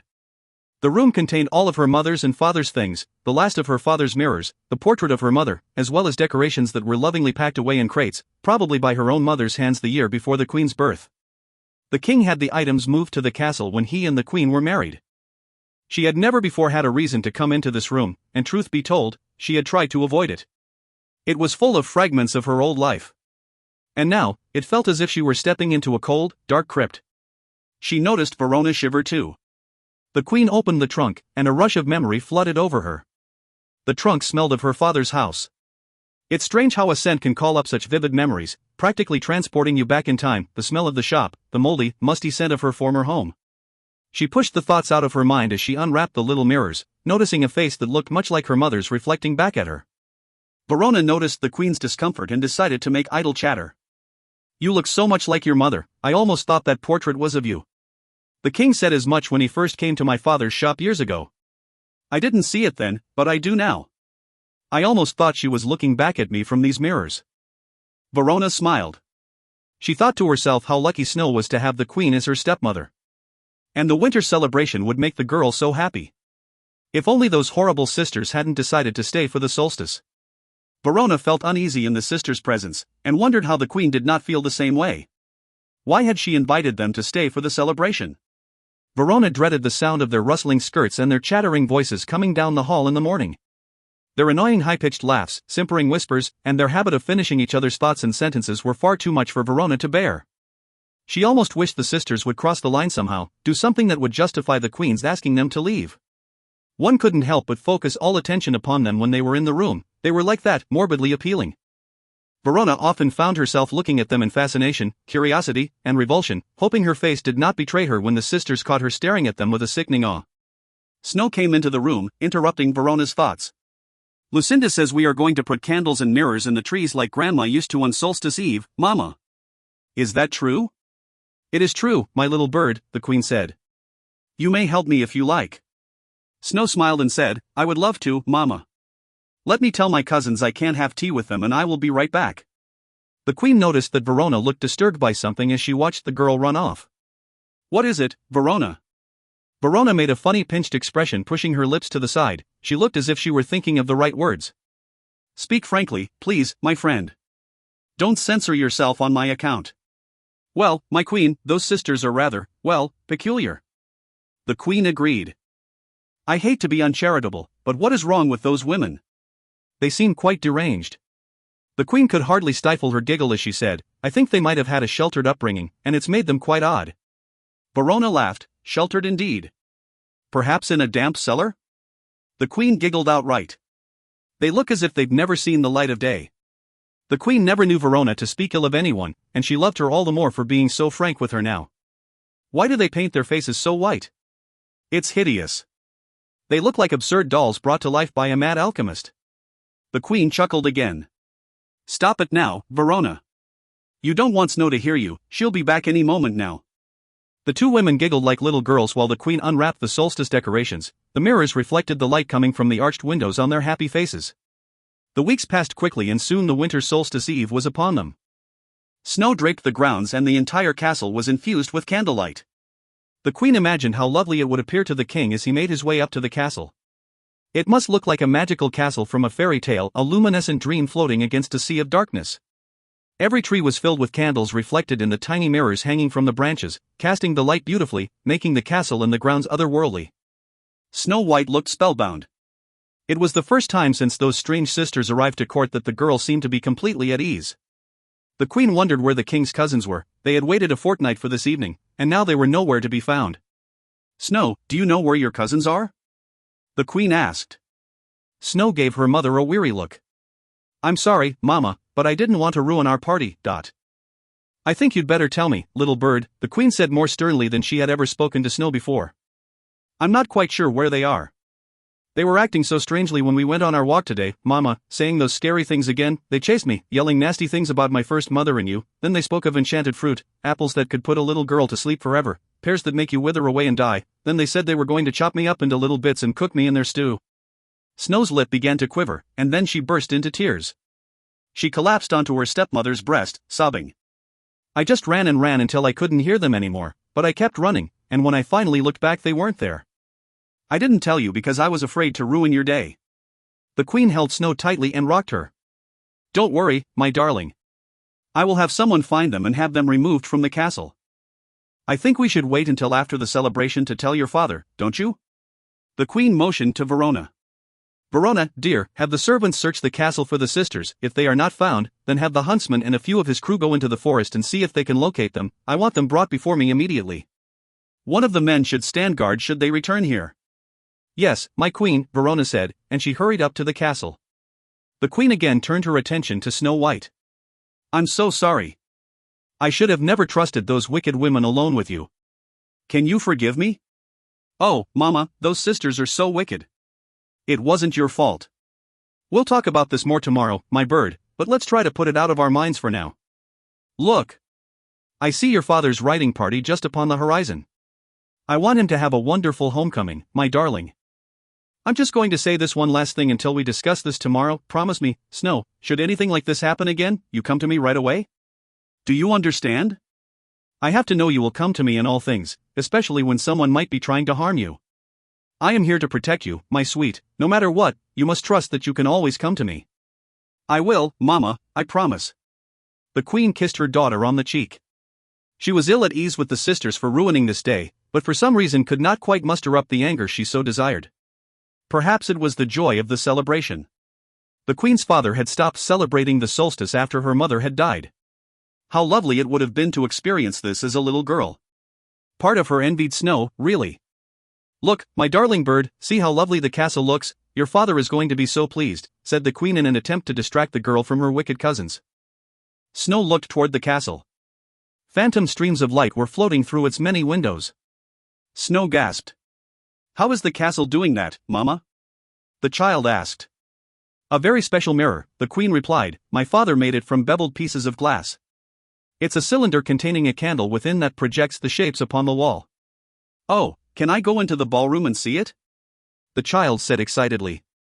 Of course, little bird, you can sneak in for a moment before we go into the great hall for dinner, but be sure to be quick about it. I will, Mama, I promise. Oh, but look, Mama, look. Father is here. The queen and Snow beamed with delight when they saw the king approach. His eyes welled up with tears as he dismounted his steed and embraced them both, first kissing his wife, and then taking Snow into his arms, lifting the girl into the air and kissing each of her plump little cheeks. Oh, I've missed you both terribly, he said. He again seemed different. Each time he returned from battle he was a little less himself and a little bit more at the same time. The experience seemed to both harrow his soul and enrich his understanding of the evils the world held. The family entered the castle together hand in hand and walked into the great hall, which was adjacent to the ballroom. Snow, remembering that her mother had granted her permission to peek into the ballroom, slipped her hand out of her father's and entered what seemed to be another world. She stood at the center of the room near the stone table which had the mirrored cylinder perched upon it. Tilly, one of Snow's favorite ladies at court, was standing nearby, spinning the cylinder when it started to slow its cycle. Beautiful, isn't it? Said Tilly. It is. Snow said, captivated by the images of suns, moons, and stars gliding across the ballroom walls. She imagined how lovely all the ladies in their dresses would look later that evening, spinning in circles along with the music. Then suddenly the doors of the ballroom burst open and the king entered. He looked enraged. Snow had never seen him the least bit angry, and now this. Snow! What is the meaning of this? He spat. Mama said I could see the ballroom before the feast, Snow said, her sad eyes pleading with her father for understanding. His anger did not subside.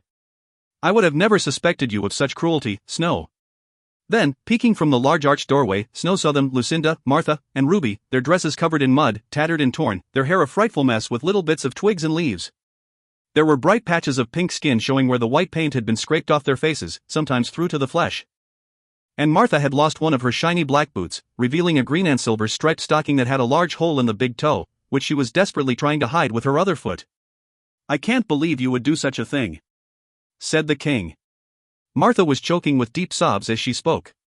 She's a horrible, wicked girl. Tricking us into falling into that hole. Lucinda continued. She planned it all along, I know.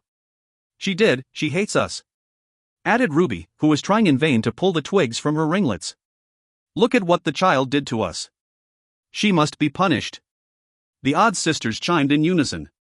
The king looked from his daughter to his cousins and said, Indeed she shall. And grabbed his daughter by the arm. You will go to your chamber and not reappear until I have called for you, do you understand? The look on Snow's face was pure terror. She tried to protest, but the king would not allow for explanations. Do not argue with me, Snow. I won't have my daughter acting so wretchedly. You are a princess. Just then, the queen stepped in, enraged, and all but pounced upon her husband. What in the gods' names are you doing? She cried. Take your hands off her. Take them off. The king looked shocked. Excuse me? He asked. Perhaps the battlefield and the cannon blasts have made you hard of hearing. Unhand her. And then explain to me why you are treating your daughter, our daughter, in this manner. Then the queen noticed the sisters. She glared in their direction, and they shrunk back, attempting to slink away before the queen could turn her anger upon them. As for you ladies, the queen barked, you will leave this court at once. I will have your belongings packed for you and sent along in another carriage as soon as it is convenient. I will not have you within these walls one more moment." Lucinda's voice was shrill as ever. "This is an outrage. We are the king's cousins, and we will not be." The queen didn't give her, or either of the other two who might have finished her thought, an opportunity to do so. "Guards, take these women directly to the carriage outside. You are to ride with them in order to ensure they arrive home without mishap. Should they get up to any chicanery whatsoever, I will count upon you to put an end to it. Now, ladies, I suggest you vacate these premises before my husband hears what you've been up to. Cousins or not, you might find he will have less mercy in his heart than I have shown you this evening. Now leave my sight before I think the better of it and have you tossed into the dungeon to rot where you belong." The king saw something in his wife he had never seen before, and it seemed to both impress and terrify him. As the guards took the sisters into shackles, Ruby muttered, "Is this absolutely necessary? Perhaps there is another way out of this," Lucinda continued. "Room? We don't wish to be paraded through the great hall," Martha finished. The queen smiled at the sisters wickedly and said, "There is another way out as a matter of fact." The sisters looked relieved. The queen continued, "However, I think I'd much rather have everyone see you for the vile, disgraceful women you are." The sisters looked defeated and hung their heads low as they were ushered away by the guards. As the sisters were taken away, they were met with reproachful looks from the other guests. Ladies whispered behind their gloved hands as they saw the sisters taken through the hall. Ruby all but fainted, completely overcome with shame, while Lucinda looked resolute with her chin held high as if she weren't completely besmirched in the eyes of the entire kingdom. The king appeared completely confounded as the queen's manner did not seem to change when she addressed him after the odd sisters were removed. "Kiss your daughter and tell her how much you love her," the queen commanded. The king blinked. He was the king. His word was law. But there was something in his wife's stern voice, there was a way about her that forced him to obey. "I don't have time to explain this to you, husband. You must trust one have done what is right, we will discuss it at some later time." "Of course, my darling," the king said, all but bowing in supplication to his wife. "Now tell her you're sorry for treating her so poorly, and let us go into the great hall and greet our guests." The king again obeyed, and the queen spun around, whipping up her cape like a whirling dervish as she stormed from the room and rejoined her uneasy guests at the celebration. It was nearly daybreak on the solstice before all the guests had departed and the king and queen were able to retreat to their chamber. The queen, whose countenance had not softened during the evening, directed her anger at her husband once more. "I can't imagine what those witches told you to cause you to treat Snow so horribly." The king hung his head. "I've talked to Snow and assured her of my love for her. I told her I was deeply sorry and she has forgiven me. Why can you not do the same?" he said. The queen's eyes filled with tears. "My darling, what is it? Please tell me," the king pleaded. The queen looked directly into the king's eyes. "I never thought I would see you lay a hand on our daughter." The king looked completely diminished. "I didn't hurt her, my love, I swear to you." "You hurt her heart," the queen said, breaking down completely. "I know that look, that pained broken-hearted little face. It is the same one, the same face I would stare at over and over again in my father's mirrors as a child. Oh, he was a cruel man. A real beast. To think my mother, my lovely, beautiful mother, was married to him. He hated me. Oh yes, he did, and he told me as much. Ugly, useless, senseless girl, he would say. The words wounded deeper than the bruises and the scars from any physical pain he inflicted on me. At least those wounds healed." The queen collapsed to the floor, sitting there in the paradise of the castle with her face buried in her hands. She looked up at the king, who gazed down upon her pitifully. "Please, forgive me, dear," said the king. "You mentioned the battlefield earlier. You were correct, it does change you. It turns you into something more than a man, and at the same time something less. I was not myself." The queen saw this was true. She saw it in his eyes, and written on the scars on his face, and in the wildness of his unkempt hair. "I will go check on Snow," the king said, clearly processing everything he had just learned of the queen's early life. "Of course, my darling, kiss her for me. I'm going to change for bed." The king kissed the queen, leaving her sitting on the edge of the massive four-poster bed. He kissed her again and went off to lay eyes on his sleeping girl, no doubt with the hope of easing his guilt-ridden conscience. The queen was utterly spent. She lay back on the feather bed, without the energy to change into her nightclothes. She heaved a deep sigh, rubbing her temples. "Good evening, my queen." She sat bolt upright, expecting one of the guards with news of the sisters. But no one had entered the room, at least it didn't seem so. "Over here, my queen." She directed her gaze to the opposite end of the room, where the voice seemed to be coming from. "Hello? Is someone there? Yes, my queen. Show yourself then. And state your business, man. She approached the hearth. Up above you, my queen. There is no need to fear, my queen. The queen looked above her, all around the chamber, even within the fiery hearth, but she could not see anyone. I am your slave, the voice said. My slave? This kingdom keeps no slaves. It is my duty to deliver you news of the kingdom, anything you wish to know. I see far, I can show you anything you desire. Can you? I see all, my queen, into the hearts and minds of every last soul in the kingdom. Tell me then, where is the king? With his daughter. You just heard him say as much before he left the room. What is happening now? He is crying. He is deeply shamed by his treatment of the girl and how profoundly it hurt you. The queen felt dizzy. What is this lame trickery? You must have been in the room the whole while. Heard everything the king was saying. Now show yourself. Please don't be frightened, my queen, I'm here to assist you in all things. I am not the man you perceive me to be in your dreams, I cannot hurt you. You know of my dreams? Indeed, my queen. And though you have been looking all about the room, you have not looked in the one place where you know you can find me. The queen's heart seemed to stop and all the blood in her body felt as if it were rushing to her head. She whipped around and tore the curtain from her father's mirror. Though she already half expected what she would find there, she was not prepared for the shock of seeing a living, moving face, hovering before her in the mirror. Her eyes grew wide with terror, her mouth gaped. It was a petrifying apparition, a disembodied head that looked like some sort of grotesque mask. Plumes of mystical smoke whirled around its hollow eyes and its long drooping mouth, its macabre face seemed forlorn. Who are you? The queen gasped. Do you not recognize me? Dear, has it been so long? Have the years that separated us caused you to forget me, enchantress? And in that moment, the queen's face blanched. She recognized the face in the mirror, promptly lost all ability to steady herself, and collapsed. But before she had fallen into blackness, she heard two final words ushered from the mouth of the visage in the mirror, my daughter. Hearing the crash, the king rushed to the queen's chamber. He found the queen awake but shaken, lying on the cold stone floor. The queen was trembling, clutching the curtain she had torn from the mirror. She looked up, but the man in the mirror was no longer there. The king reached out to her, but she recoiled in horror. What is it, woman? Speak to me. I'm so sorry, my love, I didn't mean to frighten you, the queen said groggily, attempting to catch her breath. I must have fainted. The queen was dizzy.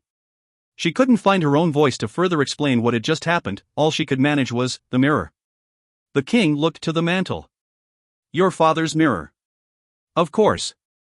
This is why you have had such an aversion to it. Had I known everything you just told me, I never would have brought it into our home, thought. The queen struggled to speak again. Break it, please, she managed to mutter.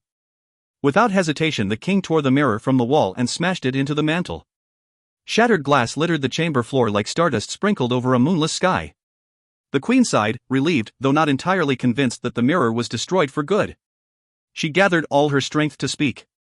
Before the day I met you, my lord, I dreaded visiting my father in his workshop. Seeing my face reflected back at me again and again only reminded me of how unsightly I was, a fact of which I didn't need reminding. A day of my childhood didn't pass when my father didn't tell me how unattractive I was, how ugly, and that is how I saw myself. My mother was beautiful, I knew that from the portrait that hung in my father's dingy little house.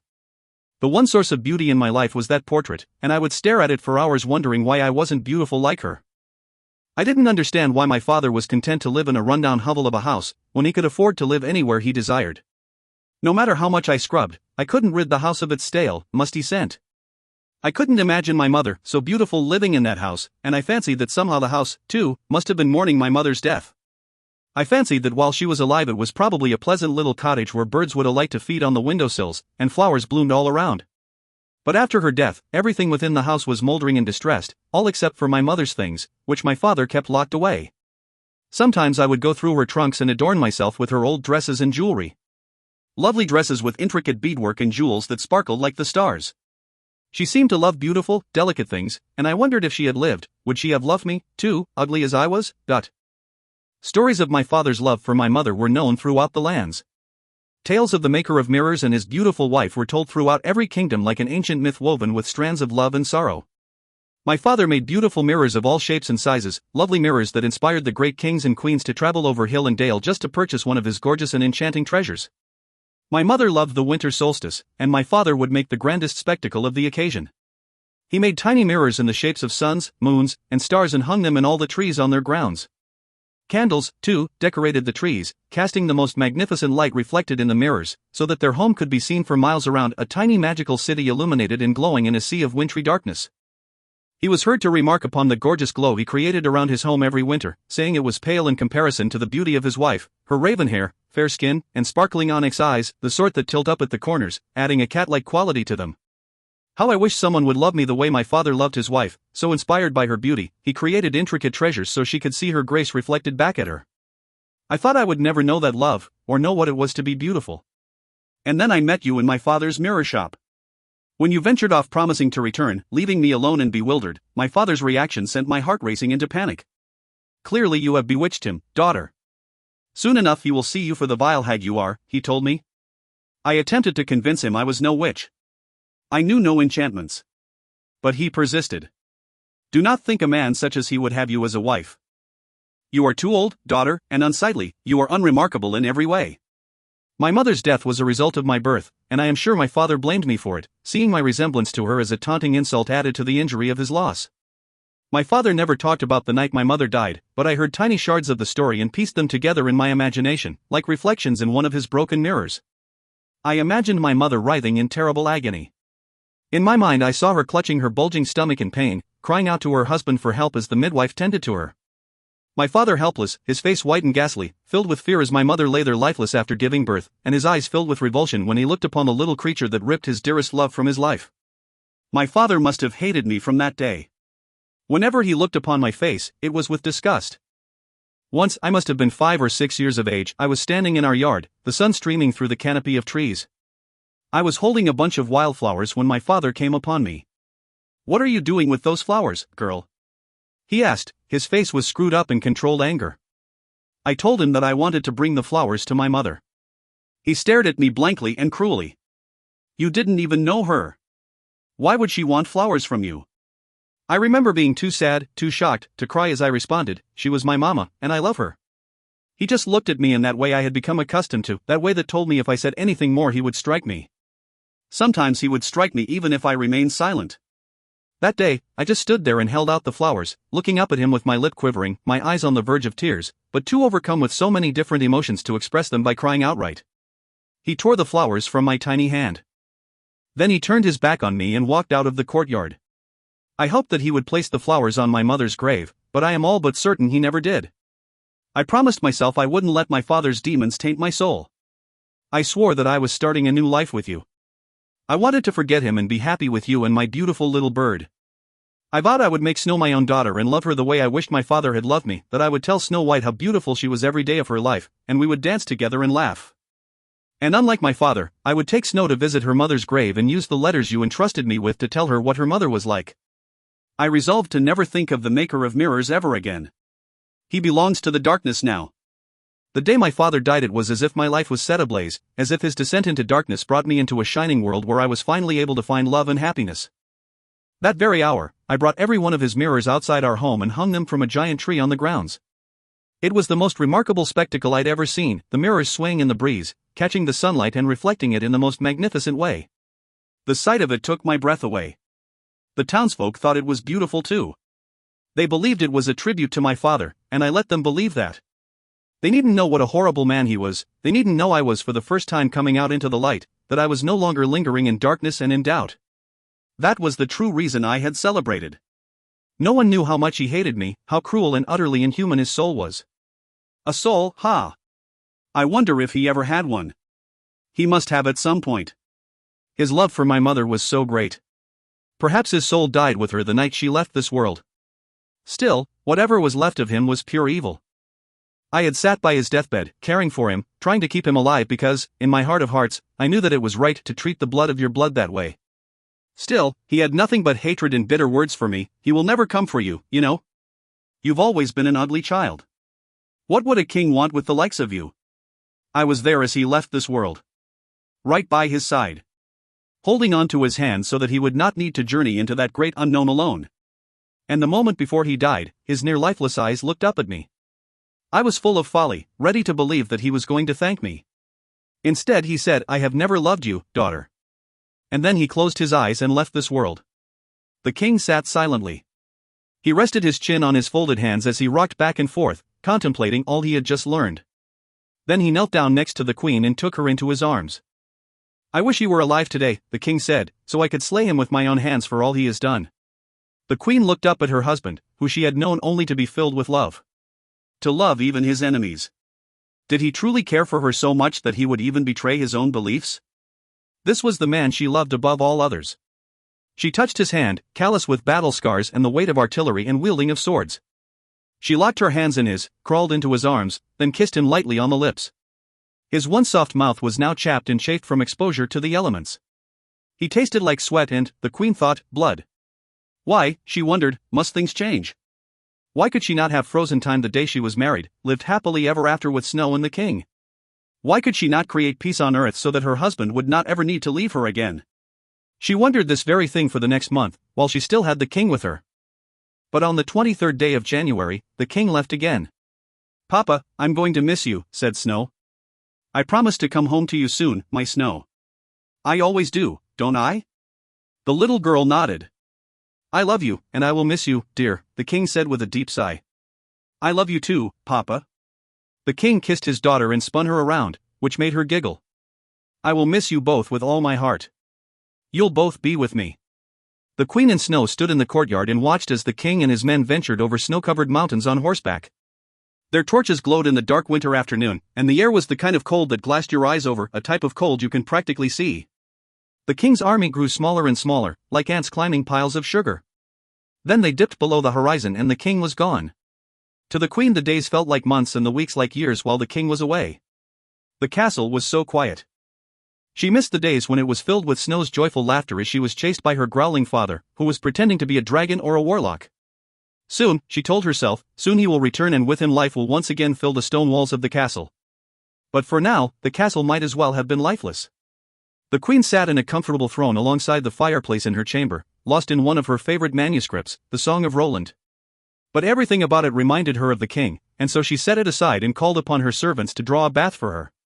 Far more quickly than she had anticipated, a rap was upon her door. "Your Highness, your Majesty," said the timid, quivering young girl in the doorway. The queen had not seen her before and realized she must have been a new servant.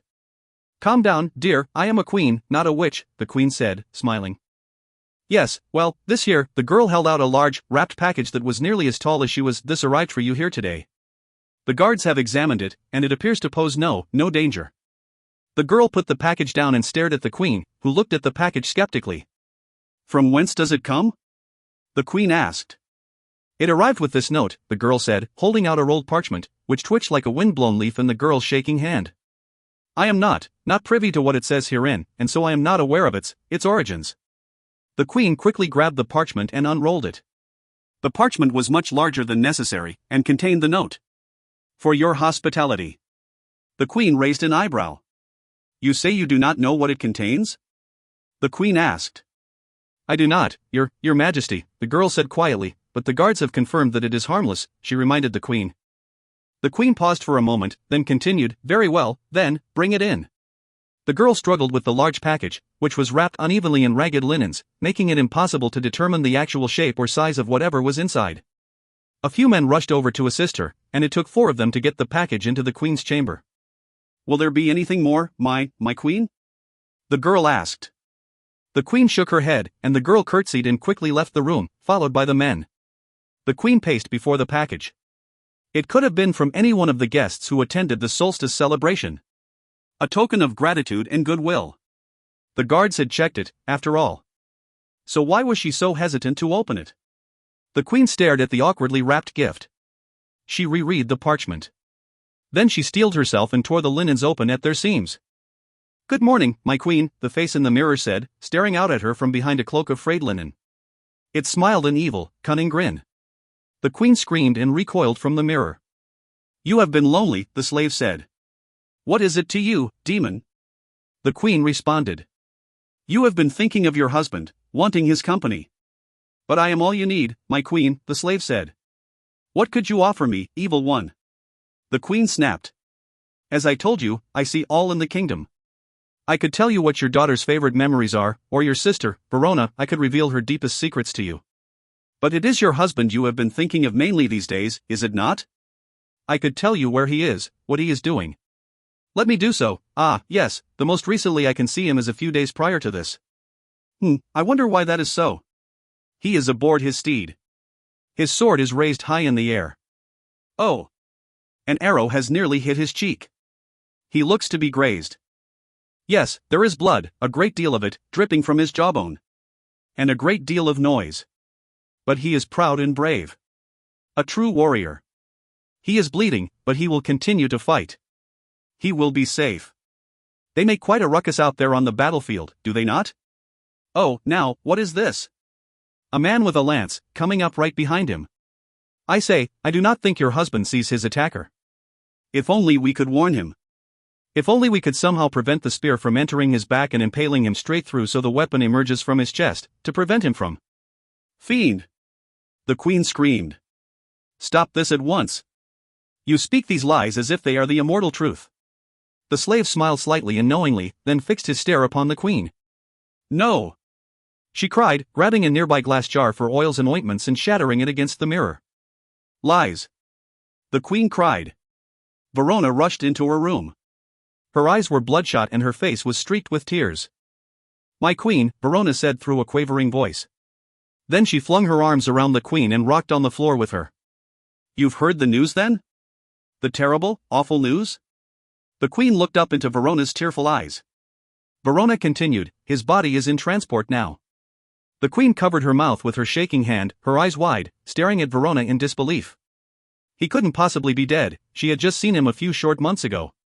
He was just injured, yes, injured and on his way back to mend his wounds. The slave in the mirror was a liar. And the messages from the field were never reliable. Someone always got something wrong. He was hurt, but it was nothing serious. And he was returning to her. Here. Home. Now. No, he's coming home. He's coming home, was all the queen could say. Verona shook her head. The queen's face, hair, and clothes were soaked with tears that belonged to both her and Verona. The pain in her chest tightened its grip as she slowly absorbed the reality of her husband's death. Gone. She would never see him again, never hear his bright laugh, never again sit by the fire and watch him play dragons with Snow or tell her stories of the witches who lived in the forest. You may leave, the queen said to Verona with as much composure as she could gather. Verona put her hands on the queen's shoulders. Please let me stay with you. No, Verona, I need some time to myself. The moment Verona left the room, the queen felt the great weight of grief and anger. She could not breathe. Surely she wouldn't survive this pain. One cannot hurt so profoundly and live on, she thought. It was unfathomable to spend the rest of her days in such agony, without her dearest love by her side. It was better to die. But then what of Snow White? And how could she even face the child? Tell her such horrible news? It would crush her, clearly break her heart. The queen stood up on weak knees, and, clutching the walls and railings, she made her way slowly down the stairs, which seemed to sway beneath her. Out in the courtyard, Snow was sitting at the well. The queen felt an unusually sharp pang upon seeing her now. Snow watched a little bluebird eat breadcrumbs upon the well's wall.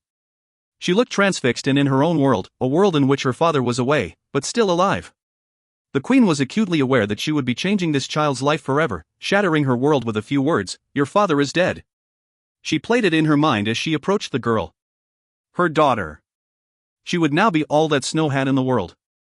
When she finally reached the child, she couldn't bring herself to say it out loud. If she did, it would make it real, and she couldn't face such a harsh reality. She wanted to be strong for Snow, but uttering such gut-wrenching words would cause her to break down completely. So, she buried her grief deep within her. She choked on the words as she forced them from her throat. "Snow, my sweet girl, my little bird, I have to tell you something." Snow looked up from the bluebird she was feeding and smiled at her mother. "Hello, Mama," Snow said, smiling brightly. The queen struggled to remain composed as she took a seat next to the girl on the edge of the well. Snow White's face brightened. "Is it Papa? Is he coming home today? Can we have a party just like we did at the start of winter?" "Little bird," the queen's voice broke and trailed off. "Mama, what's wrong?" The queen shook her head, and closed her eyes tight to dam the tears.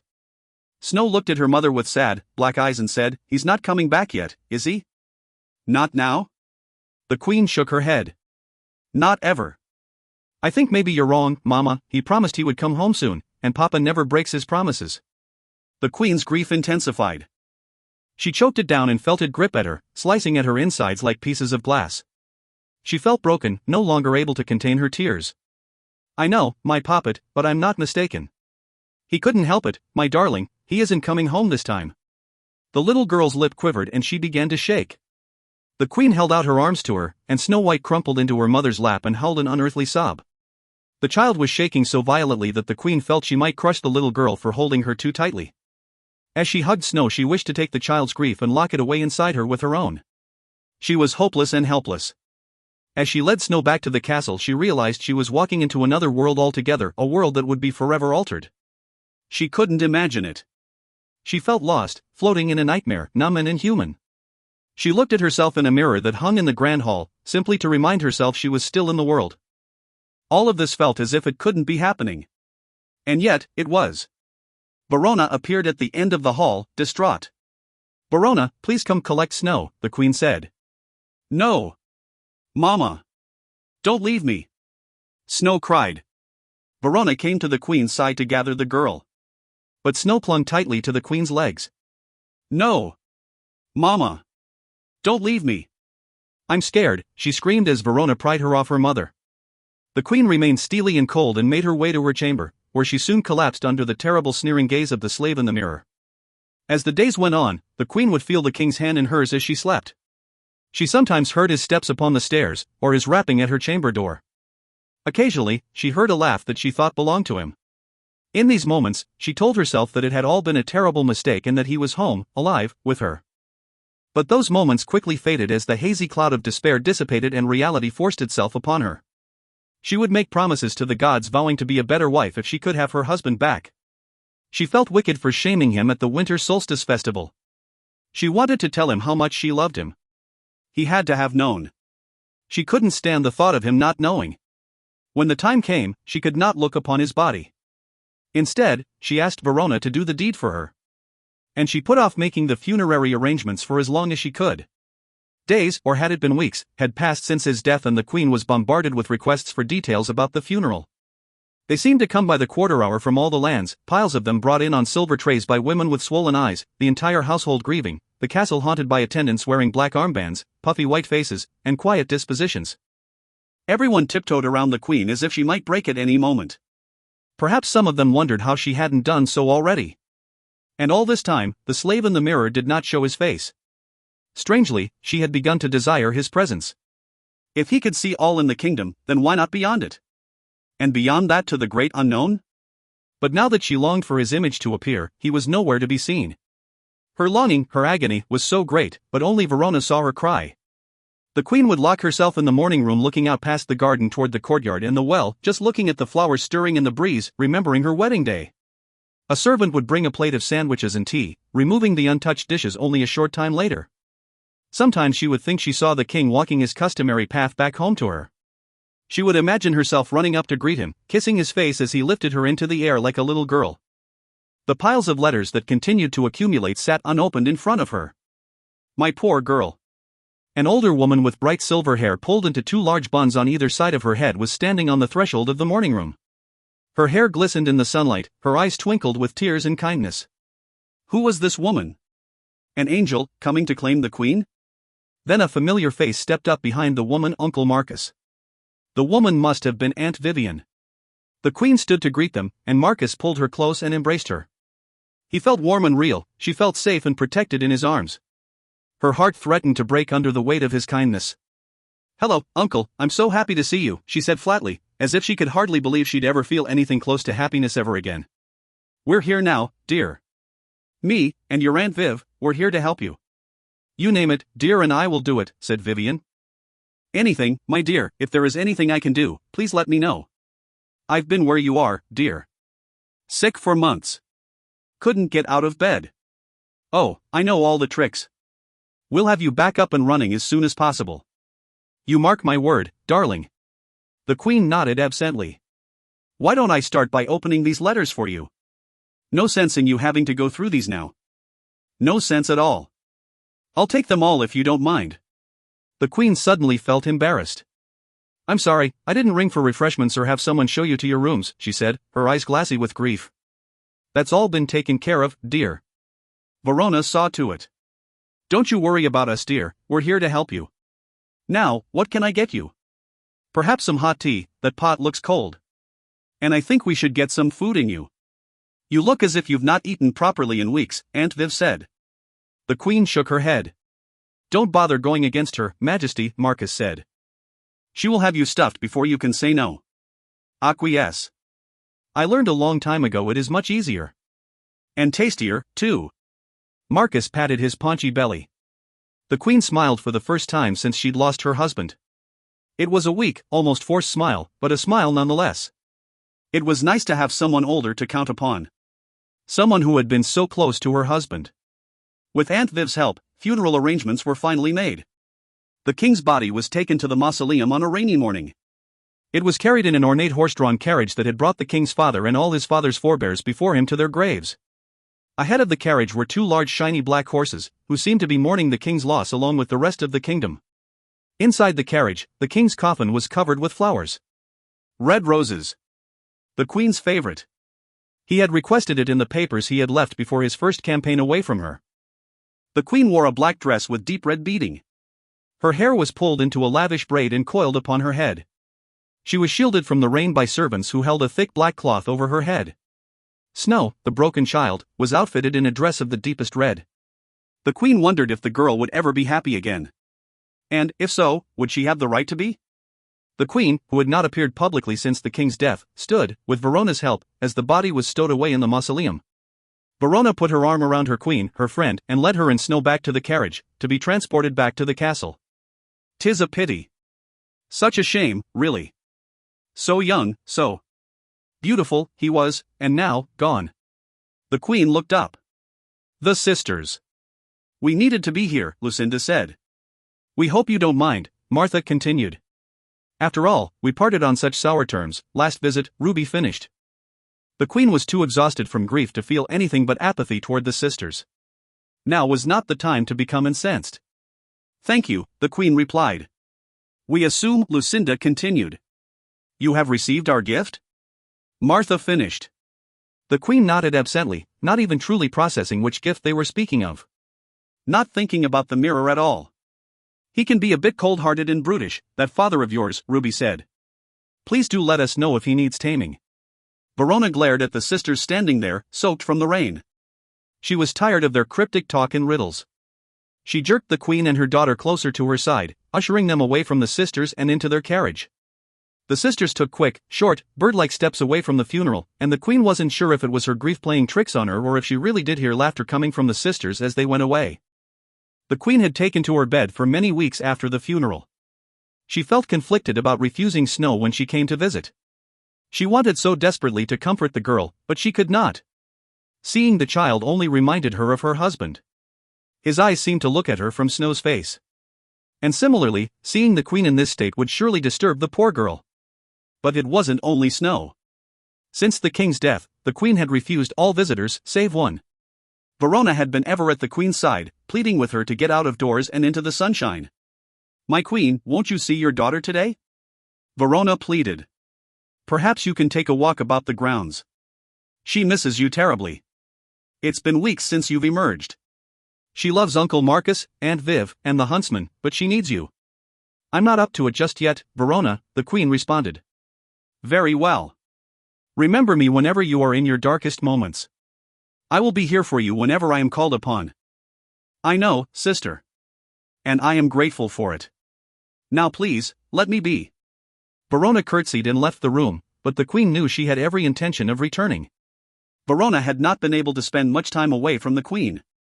As soon as she was certain the door had locked, the Queen walked over to the mirror, a ritual she engaged in daily since the funeral. She longed for the slave to appear there. She needed news of her husband and assurance of his well-being in the world beyond. But all that stared back at her when she searched there was her own reflection. She stared at herself, broken and numb. She looked ragged and haggard. Her swollen eyes and puffy cheeks accentuated her blemishes and other imperfections. And her hair had been neither washed nor braided in weeks. She despaired over what she'd become. Perhaps her former beauty was simply an enchantment after all, one cast by her husband. And when he died, her beauty, a false beauty, died with him. How could she have ever thought herself to be beautiful? That she looked like her gorgeous mother, or rivaled, in any way, the king's first wife, or even Little Snow? Then, as she stared at her hated face in the mirror, on the brink of a despair she would never be able to recover from, something began to take shape beyond the glass. In a swirling mist inside the mirror, the slave appeared. The queen felt a twinge of hope and possibly even joy leap up inside of her. "It has been quite some time, daughter. Did you enjoy the funeral?" the slave asked. The queen's lips stiffened. It was a beautiful ceremony befitting a beautiful man and celebrating his life. "And now I need something from you." "And what is that?" "News of my husband." The face in the mirror laughed. "News of the king ended with his life. Can you not see all?" the queen asked. "I cannot see beyond the grave. But I have the ability to see all things in these lands. I can see things that can make you terribly sad. And I can see things that might even make you very, very happy." "What could possibly make me happy again now that my husband is dead?" the queen asked. "I think you know," the face replied, and then faded from view. The queen banged on the glass and called out to the slave, but he was gone. Though the queen did not know when he would return, she suspected he would. When he did, she would be prepared. And in the meantime, she had a message to send. Though they lived almost an entire land away, the sisters arrived just a day after the queen sent for them. Verona sneered and scowled as they made their way into the castle, scuttling about, chattering, as usual. She viewed the speed of their arrival as one more odd happening to add to the list of those the sisters had accumulated. Snow White made herself scarce, and the attendants at the court all seemed reasonably disturbed by the women. They did not have to deal with them for long, however. The queen requested that the sisters be brought to her chamber immediately upon their arrival at the court.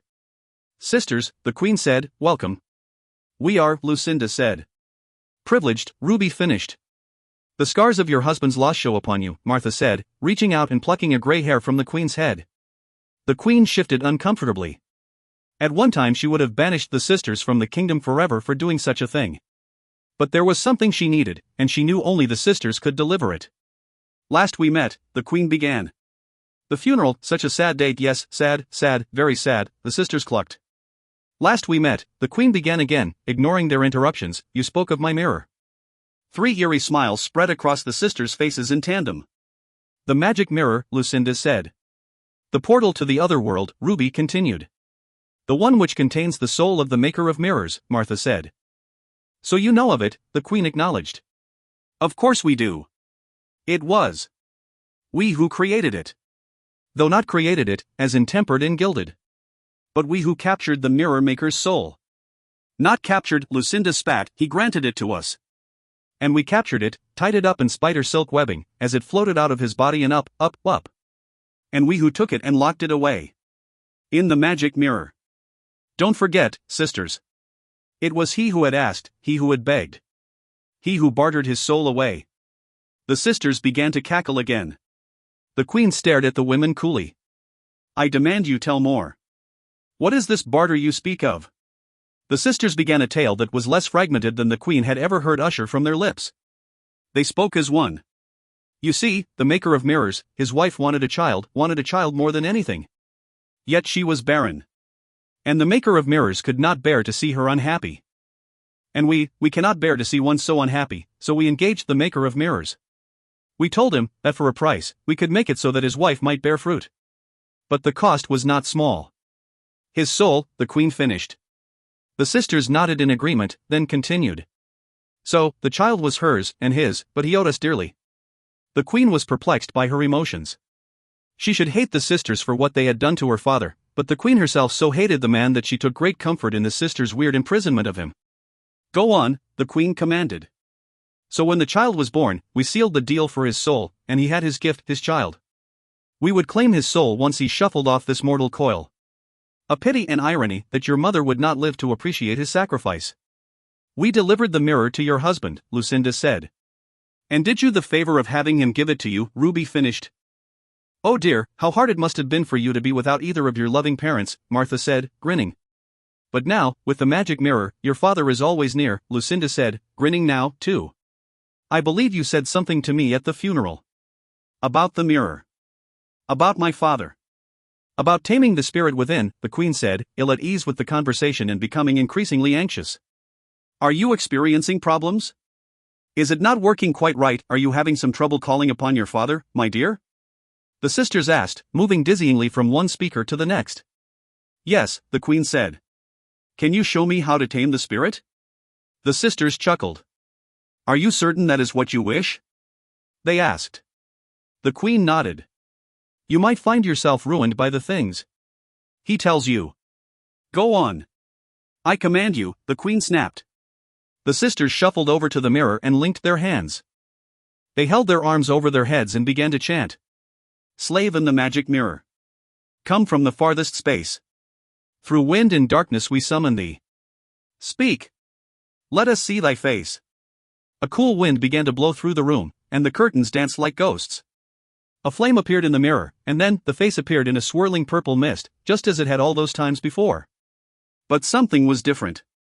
The face in the mirror was almost expressionless and much more docile than it had previously been. Was what they said true? Had their incantation tamed him? What wouldst thou know, sisters? The sisters chuckled and sniggered. Why have you been so very unruly for your new mistress? The sisters asked. I have not been kind to her majesty, this I know and this you can see, for she has never summoned me with the power that shackled me by thee. The sisters laughed again. You may leave now, slave, the sisters said. And the face in the magic mirror dissolved in a swirling purple whirl. Does this tutorial suit your majesty? The sisters asked.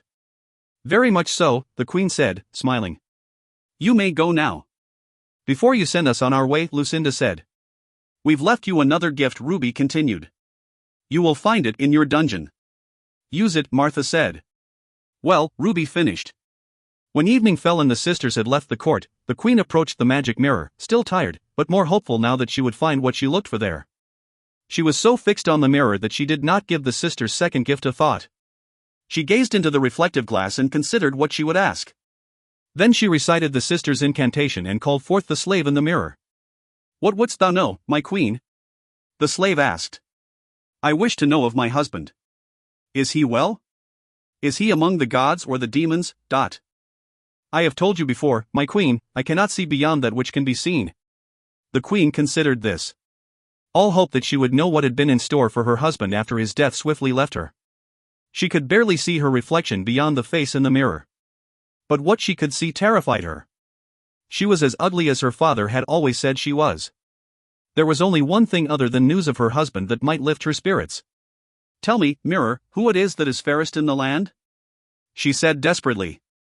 Are you certain that you wish for me to answer that request? The slave asked. Certain, the queen said, gritting her teeth. Know that I am bound by the truth, the slave replied.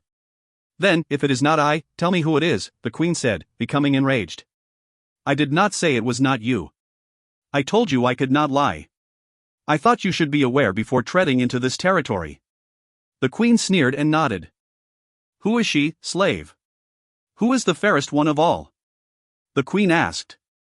You have been weathered by this experience. You are worn and, the slave said. Out with it, man. The queen yelled, pounding her fist upon the mantel and shouting. Who is fairest in all the land? You are, my queen, the slave replied. Then he disappeared in a swirl of mist, and the queen could once again see her face. Her eyes narrowed and a wicked grin stretched across one corner of her mouth.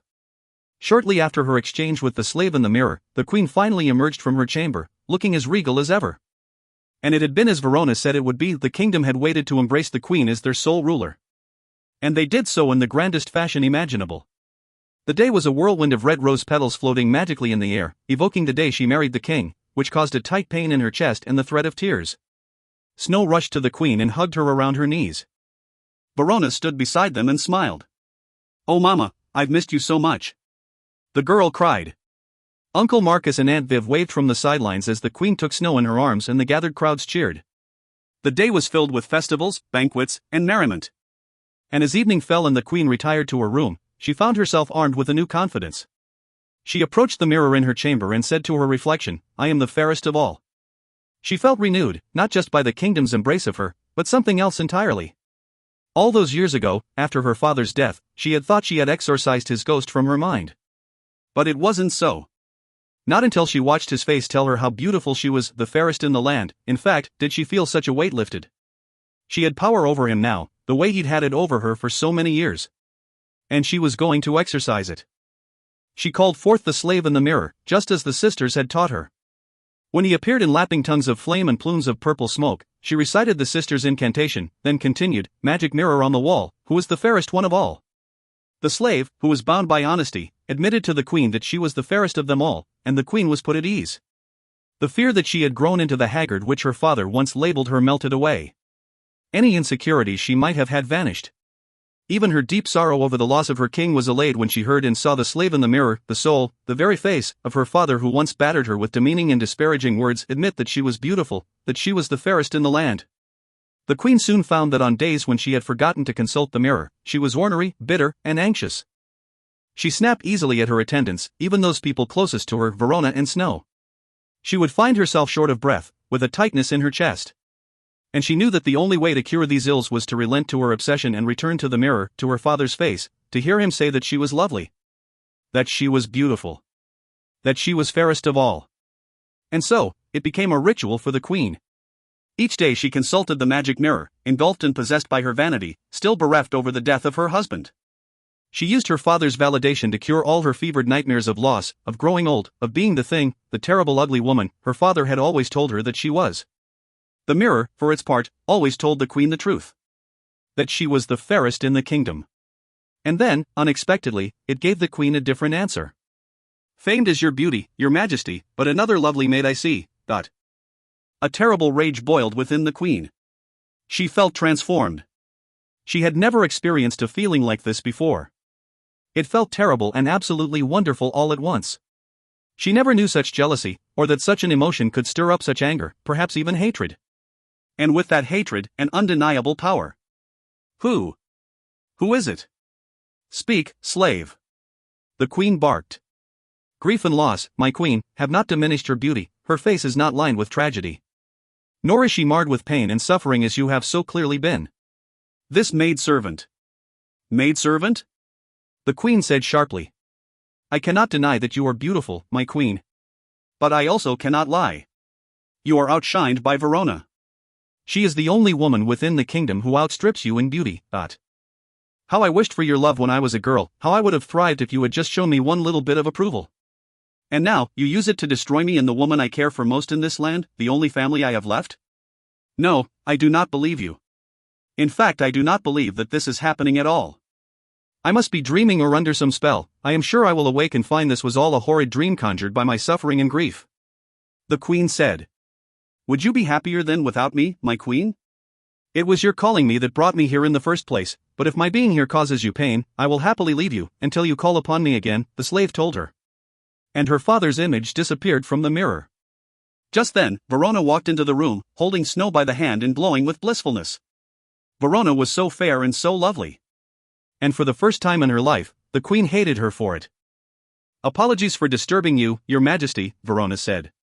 But the reception celebrating an entire moon since your return to us is about to begin, and we thought we would accompany you to the great hall where everyone is waiting to receive you. Yes, of course, thank you, Verona, the queen said. But she suddenly felt none of the sisterly love she'd always had for Verona. Then shall we proceed? Verona asked, clearly growing uncomfortable from the queen's stares. Not until I've kissed my lovely daughter, Snow. And how are you on this day, my lovely little creature? Happy to see you, Mama. I missed you while you were sick and am so happy you've been well for so long. I missed you too, my little bird. I'm sorry I didn't see you as often as I should have while I was unwell. I'm happy to see you now, Mama. You look very pretty today, and so does Verona. Don't you think so, Mama? Yes, she looks quite lovely, the queen said flatly. Very well then, let's proceed and enjoy this day the way it was intended. And the three beauties made their way to the great hall. Could it have been the queen's imagination, or were many eyes truly upon Verona as they arrived? The queen attempted to banish all thoughts of what the slave had said about Verona. But it was impossible to distract herself from his words. And as the evening and the following days passed, the slave in the mirror always answered the same way. Verona was the fairest of all. The queen felt torn between her love for this woman who had been like a sister to her, and her, was it also love, for her father? No, it was something more terrible than love. His approval was an obsession and an addiction. And Verona, simply by being in the court, was preventing the queen from receiving the daily affirmation from her father that she so needed. And why would she want such approval from her father? What would it say about his nature that he would find her beautiful again simply for acting on jealousy? What would it say of hers? So, the queen told herself it wasn't for vanity's sake when she finally decided to send Verona away to a neighboring kingdom on a diplomatic assignment. No, it was merely for the sake of the queen's own peace of mind, and in the interest of preserving the women's friendship. For Verona, the goodbye was tearful. Snow, too, could not contain her sorrow. After all, the child had lost so much.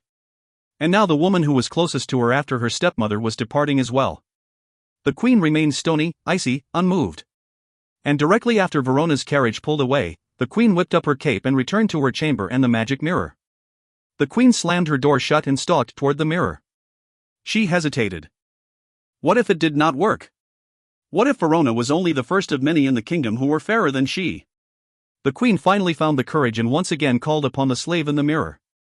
She searched her heart for her motivations.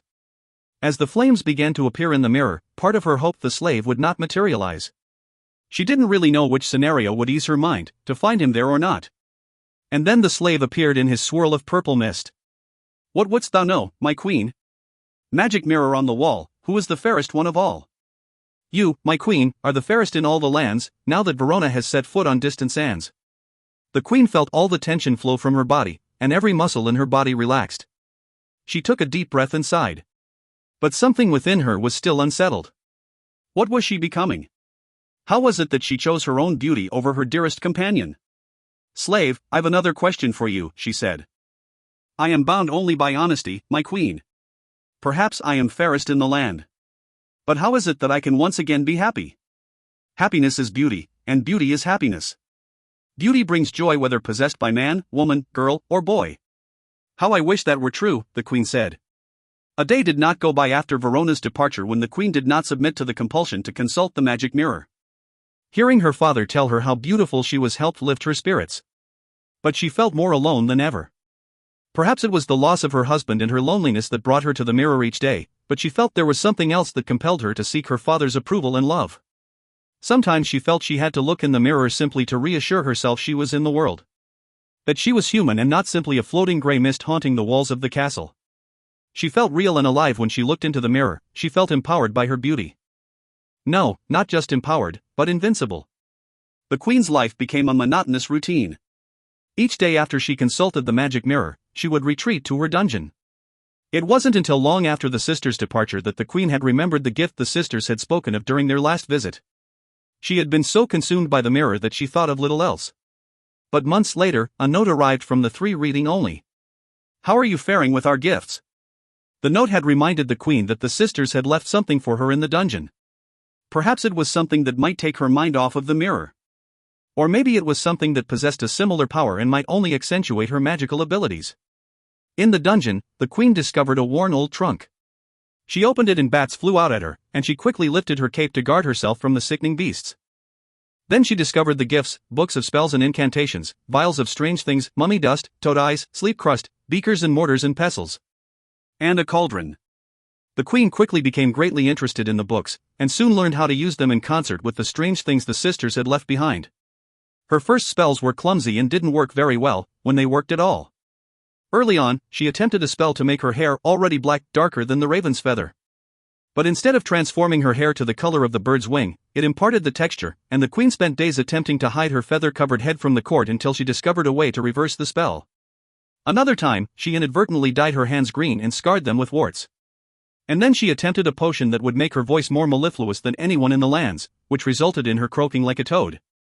When she tried to create an antidote, she sang like a bird and hissed like a serpent, before she at last regained her own voice. What the citizens of the kingdom assumed to be just another of the queen's lapses into reclusive sorrow turned out to be week dash, then month dash, then year-long retreats into her chamber, antechamber, dungeon, and the morning room to practice the mystical arts. Apart from her chambers and the dungeon, she spent a great deal of time up in the parapets, surveying the kingdom. Perhaps searching for anything that might be a challenge to her beauty. It should have bewildered the queen that she had become so closed off, so cold. But she reasoned it was understandable, she never wanted to experience the pain she suffered when she lost her husband. Never again. And she wasn't without everything. In her beauty, she had something that would make people love and admire, perhaps even fear her. And she intended to keep it by any and all means at her disposal. She imagined her heart as a broken mirror, its pieces jingling inside her, a thought that made her feel entirely inhuman. She had become distant with those she once loved. Even her daughter, Snow White, was held at a remove, for the queen's fear of shattering her heart altogether should anything happen that might rip Snow from her world. She couldn't bring herself to spend more than a few moments in the girl's company. For with every passing year Snow's beauty increased, and the queen began to feel something other than love for the girl. Something terrible. But she could not think about that. One early morning, years after the king's death, a knock came at the queen's door. It was Tilly, the queen's lady-in-waiting, since Verona had been sent away from the court so long ago now. Tilly always spoke quietly, and this, the very thing that Snow loved about the woman, was resented by the queen, who viewed it as evidence of a weak nature. "My queen, where would you like to break your fast?" Tilly asked. The queen looked frustrated and Tilly winced in anticipation. "In the great hall, of course, stupid girl. I have been taking my meals in there since you have been here." Tilly looked distraught. "What is it, Tilly? Come out with it." The queen barked at her. "It's just that Snow White mentioned wanting to have breakfast in the morning room. She thought it would be a nice change." The queen smirked, and she asked the poor girl, "Is Snow White queen of these lands?" Tilly looked nervous. "No, my queen." "You are, of course." The queen went on, "Then please have my meal brought to the great hall and tell Snow White she is expected to break her fast with me." "Yes, my queen. I will have one of the women bring in your bathwater now." "That will be all, Tilly, thank you." The queen wondered how she could be surrounded by such featherhead women. Surely she wasn't so insolent when she was young. Breakfast in the morning room, indeed. The queen emerged from bed, opened her curtains, and looked out on the courtyard. Snow was sitting at the well, the queen's well, feeding the bluebirds. She had become a beautiful young woman. Snow didn't seem to notice, but a handsome young man was riding by on the grounds and stopped his horse so he might look upon her. He seemed spellbound by her loveliness. Indeed, he looked as though he was falling in love right there and then. The queen shut the curtains with a firm pull and went to her mirror. "Magic mirror on the wall, who is the fairest one of all?" "You, my queen, are fairest." The queen smiled, but something within her felt cold and icy. Something disturbed her about this man approaching Snow White. Jealousy? Was that what had compelled the queen to rush to the mirror? Was she resenting Snow for her beauty? Her youth? Or was it more benevolent? Was she protecting Snow from love? After all, look where love had left the queen. The queen made her way down to the great hall. She had come to love this room for the very things that caused her discomfort about it when she had first arrived. It was cavernous and commanding. She felt like a queen here, and it pleased her to sit regally on the throne while the arched stained-glass windows cast a lovely blue light in the chamber. Snow was sitting to the right of the head of the table, looking pure, innocent, and beautiful. The queen made her way to her seat and stood staring at Snow, who was already seated. She gave the girl a look and nodded to motion that Snow should stand to greet her mother. Snow hesitated, and then stood. "Good morning, mother." "Good morning, Snow." The queen took her seat and motioned for Snow to do the same. "So I hear you would prefer to break your fast in the morning room?" she said. "Yes, I thought it might make for a nice change. This room is so large just for the two of us. I remember when I was a little girl we would have family meals in the smaller dining hall or in the morning hour." "Enough!" the queen snapped. But inwardly, the queen recalled how happy those days were.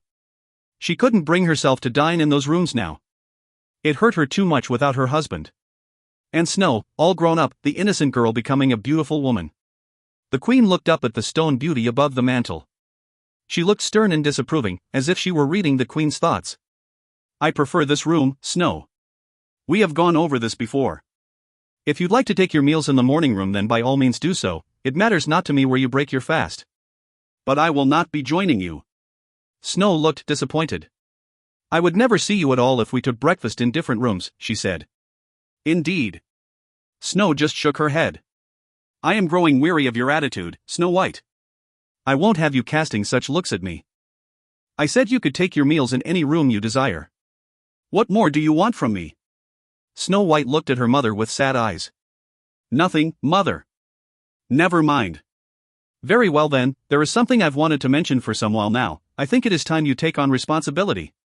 You have no skills to speak of, and as you don't seem to have any suitors, we cannot assume you will be married." Snow looked confounded. "I've told Tilly to provide you with some working clothes so you may help her with some of the chores around the castle. I think it will do you some good." I don't mind helping Tilly.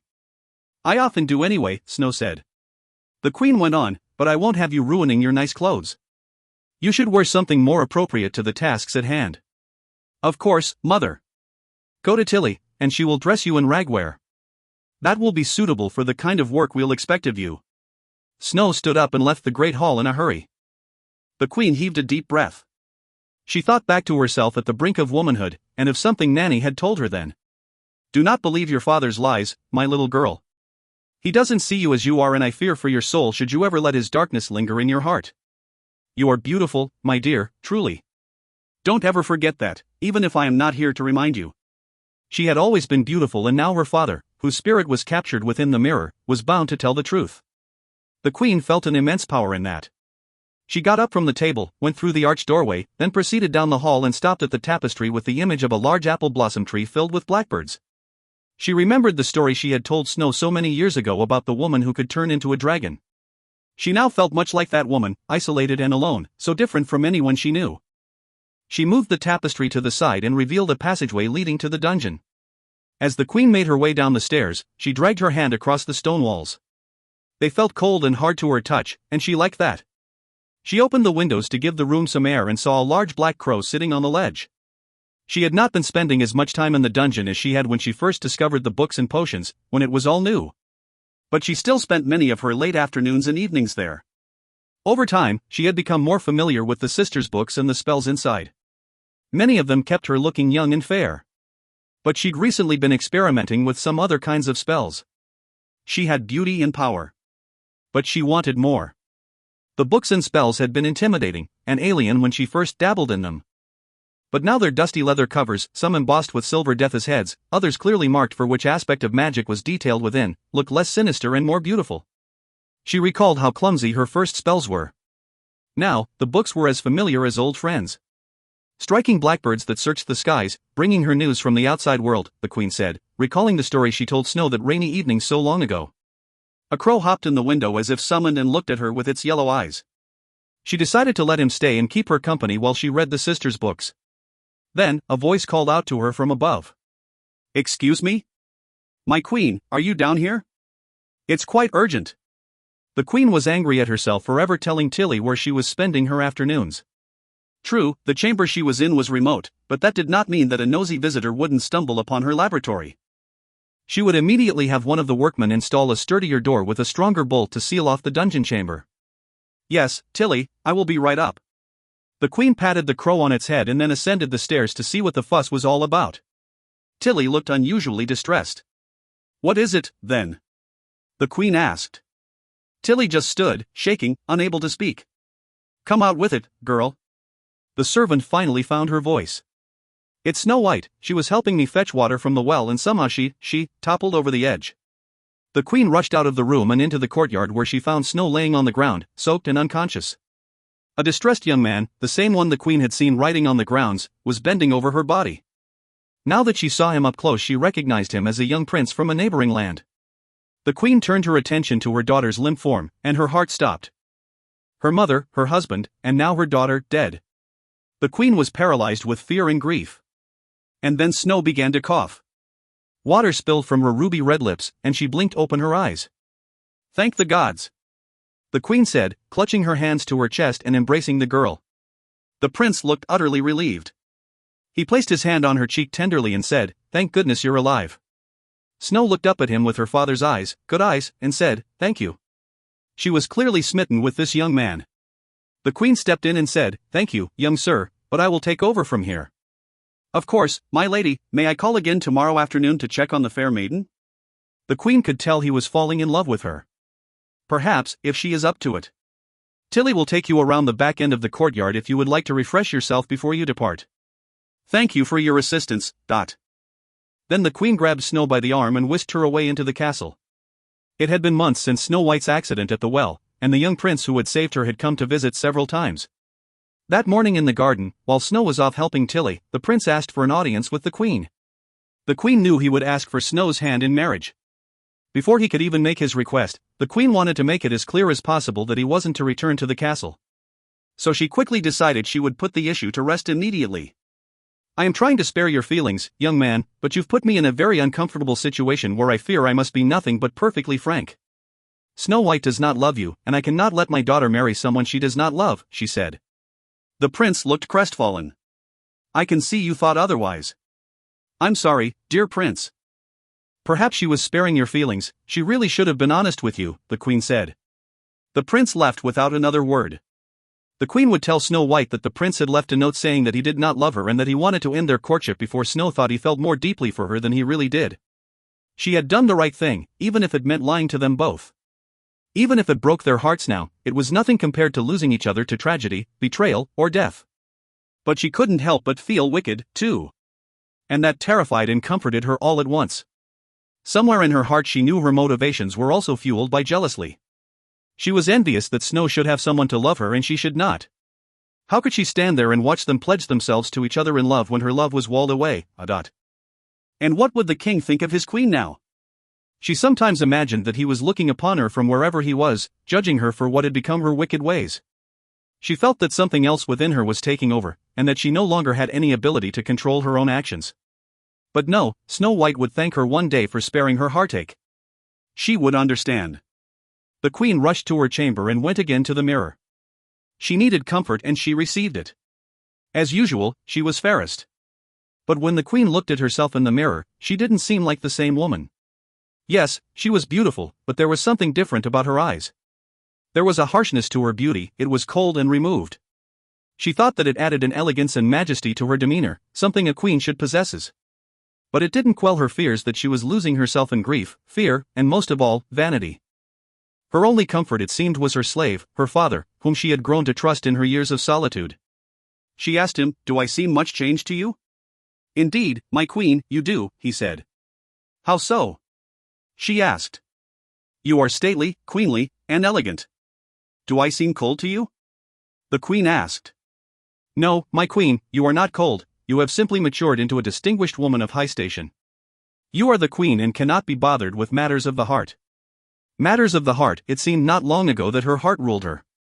But now, ruling a kingdom in solitude, her heart seemed all but lost. As if her thoughts were open to him, the man in the mirror continued, "A woman of your stature cannot be governed by her emotions, lest she be unable to handle the tasks at hand." And with that advice she went about the business of the day. But she soon faced something she was not expecting. Tilly came running down a corridor. "My queen," she shouted, smiling. "A party has arrived. I was not expecting anyone." "Ask them to leave," the queen said bitterly. But before Tilly could give her command, someone had entered the hall. "It has been so long since I've last seen you, Majesty. I have missed you these many long years." The queen felt a flood of emotion, Verona. She quickly checked herself in a hall mirror to allay any fears that she looked ragged. The queen's poor shattered heart leaped, and then quickly sank. She did not know what to make of this visit. Verona had fallen in love on her mission and been married to a lord. The queen felt that emotion which had now become familiar to her, a mix of joy and jealousy for her friend. They had been so very close at one time, and now she wondered how she had gone so many years without Verona's company and friendship. The thought of it confounded her, but she buried it deep within herself, resolute not to let her love weaken her sense of strength. Despite her relief to have Verona out of the kingdom, she had missed her so much, especially during those first few months after her departure. She felt icy and horrid when she thought of it, sending her dearest friend away for the sake of vanity and selfishness. Seeing Verona in the castle reawakened something in the queen, something human and warm. Yes, she was happy to have her friend back in her company. The queen arranged a splendid evening just for the two of them in the great hall. The room was glowing with candles, and the table filled with rich, savory foods that she knew were Verona's favorites. The meal was wonderful, but the conversation was awkward. What does one talk about with an old friend after one has sufficiently reminisced? After their meal the two ladies retired to the sitting room where they enjoyed fine spirits, which helped the conversation along. "I regret sending you away, Verona," the queen said, though in truth only part of her regretted it. "Had I the opportunity to make the decision again, I do not believe I would send you from this court." "Oh, but then I never would have met my lord." "I am grateful to you, Majesty." "You have brought immense happiness into my life, and I thank you for that," Verona said. "You love him, then, this husband of yours?" asked the queen.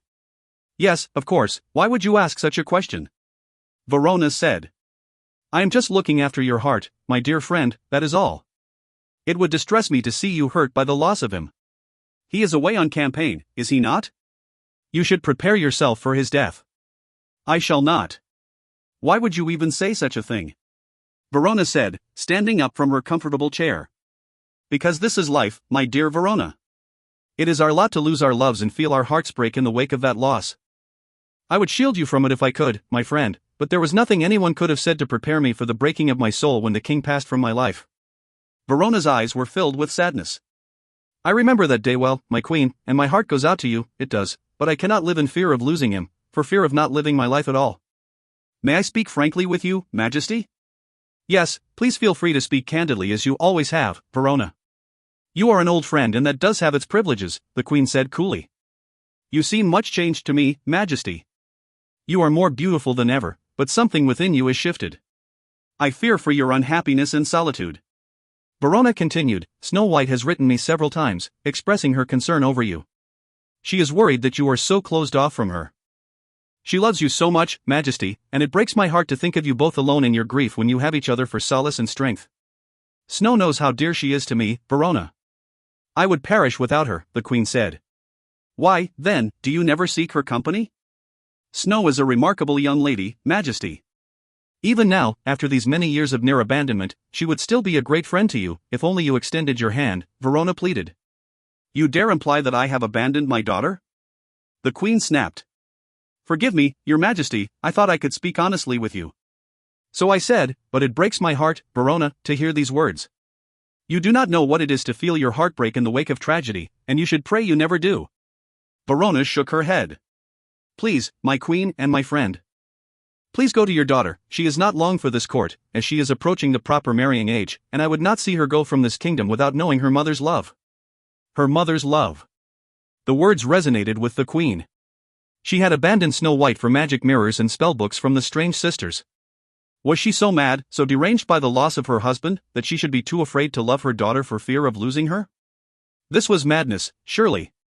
And why did it take Verona's words to make her see this clearly for the first time? She should have never sent her friend, this woman she once called a sister, from court to go so long without her companionship, without her counsel and her love. Perhaps much could have been averted if Verona were here these many long years. Then the queen found something stir within her that she had not felt in a great while. Her shattered heart felt suddenly mended. I would be much pleased if you extended your stay, Verona. Please say you will remain here for the entirety of your husband's campaign. I have been without your company for too long, and I do not wish to see you go from me again so quickly. Yes, of course, Majesty, I would be happy to stay in court with you and Snow White. Thank you, Verona. Shall we make a picnic in the woods tomorrow, like old times, the three of us? That would be lovely, your Majesty. I'm sure that will make Snow very happy, too. Very well, then, the queen answered. We shall leave that dolt Tilly behind. Never in my life have I been met with such incompetence. The queen laughed, and Verona laughed along. But it was no longer the laughter of camaraderie. The queen's laugh was one of power and disdain, and Verona's was uncomfortable.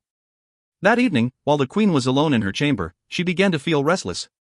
She had already questioned the slave today. But that was before Verona had returned. She needed to call on him again. She needed to know.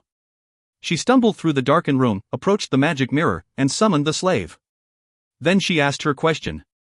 I cannot determine who is fairest with Verona at court, my queen, the slave responded. Your beauty is so close. Elements of hers almost surpass your own, while elements of yours nearly eclipse hers. The queen fought the impulse to banish Verona, even to kill her. The urge was powerful, but the queen found an old strength within her, forged around friendship and love, that allowed her to fight harder. She ripped the curtains from her windows and wrapped them around the mirror. Then she called for Uncle Marcus's good friend, the huntsman. He was perhaps the strongest man in the court and could easily perform the task she had at hand. He arrived quickly and she pushed the mirror toward him. Take this with you and bury it deep within the forest. Leave no marker to its whereabouts, and never, no matter how I implore you, never tell me where you have buried it. This part is paramount, never tell me where you have buried it. Do you understand? Yes, my queen, the huntsman replied. And tell absolutely no one of this conversation or where you have hidden it, and whatever you do, do not seek to know what is wrapped in this cloth. I will know if you have deceived me in any way. I would never deceive you, my queen. Never. I only wish to seek your favor, the huntsman said, bowing. The queen watched from her window as the huntsman rode away on a two-horse carriage, with the magic mirror wrapped and stowed in the rear. The huntsman vanished into the forest, taking with him the thing that had bolstered the queen since her greatest loss, but which had also become her greatest weakness. Having Verona at court should have been a great comfort to the queen, but she couldn't keep her mind from drifting to the magic mirror or its location, and this made her especially bothered and easily agitated. It was madness that she should be so consumed. Surely if she asked the huntsman, he would have little choice other than to follow her orders. Perhaps after some persuading, he would reveal the location. But would she subject herself to that torment, the knowledge that she was too weak-minded to keep herself from the mirror? And would she have the huntsman know of this weakness as well? The days that followed were pure agony. The queen was so caught up in her need of the magic mirror that she was haunted even in her dreams, leaving her sleepless and ill. Every day that she was parted from the mirror, she seemed to become sicklier, so much so that she often felt near to death. She often woke terrified to a dream that dominated her restless slumber. In the dream she was in the forest, frantically searching for the mirror. The canopy of trees obscured the sky, leaving her alone in darkness and in fear. The sisters were there, too, coming and going, and changing shape and form, the way things do in dreams. The queen would come upon a freshly disturbed mound of dirt and begin digging with her bare hands. Desperate to find the mirror, she would dig for what felt like an eternity, her hands bleeding, her body weak, and her mind spinning out of control. Finally, she would feel something soft and wet covered in cloth. After unwrapping it, she would discover there, in the cloth, a heart, its blood pouring all over her hands. "Mama?" She would hear. It would be Snow, a young girl once again, standing there with a look of terrible sadness on her little face, her white dressing gown covered in blood, dripping from where her heart once was. Her face blank, her eyes hollow and blackened, her skin ashen, and her expression reproachful. The sisters were always about, giggling their eerie laughter. The queen would move to scream, but no sound would come, she was so paralyzed with fear. Every morning she woke, soaked in sweat, anxious from this exact dream, or a similar one. It sent a tremor through her and made her feel weak. She had no control over her own will. She felt defeated. One evening she dreamed of the sisters.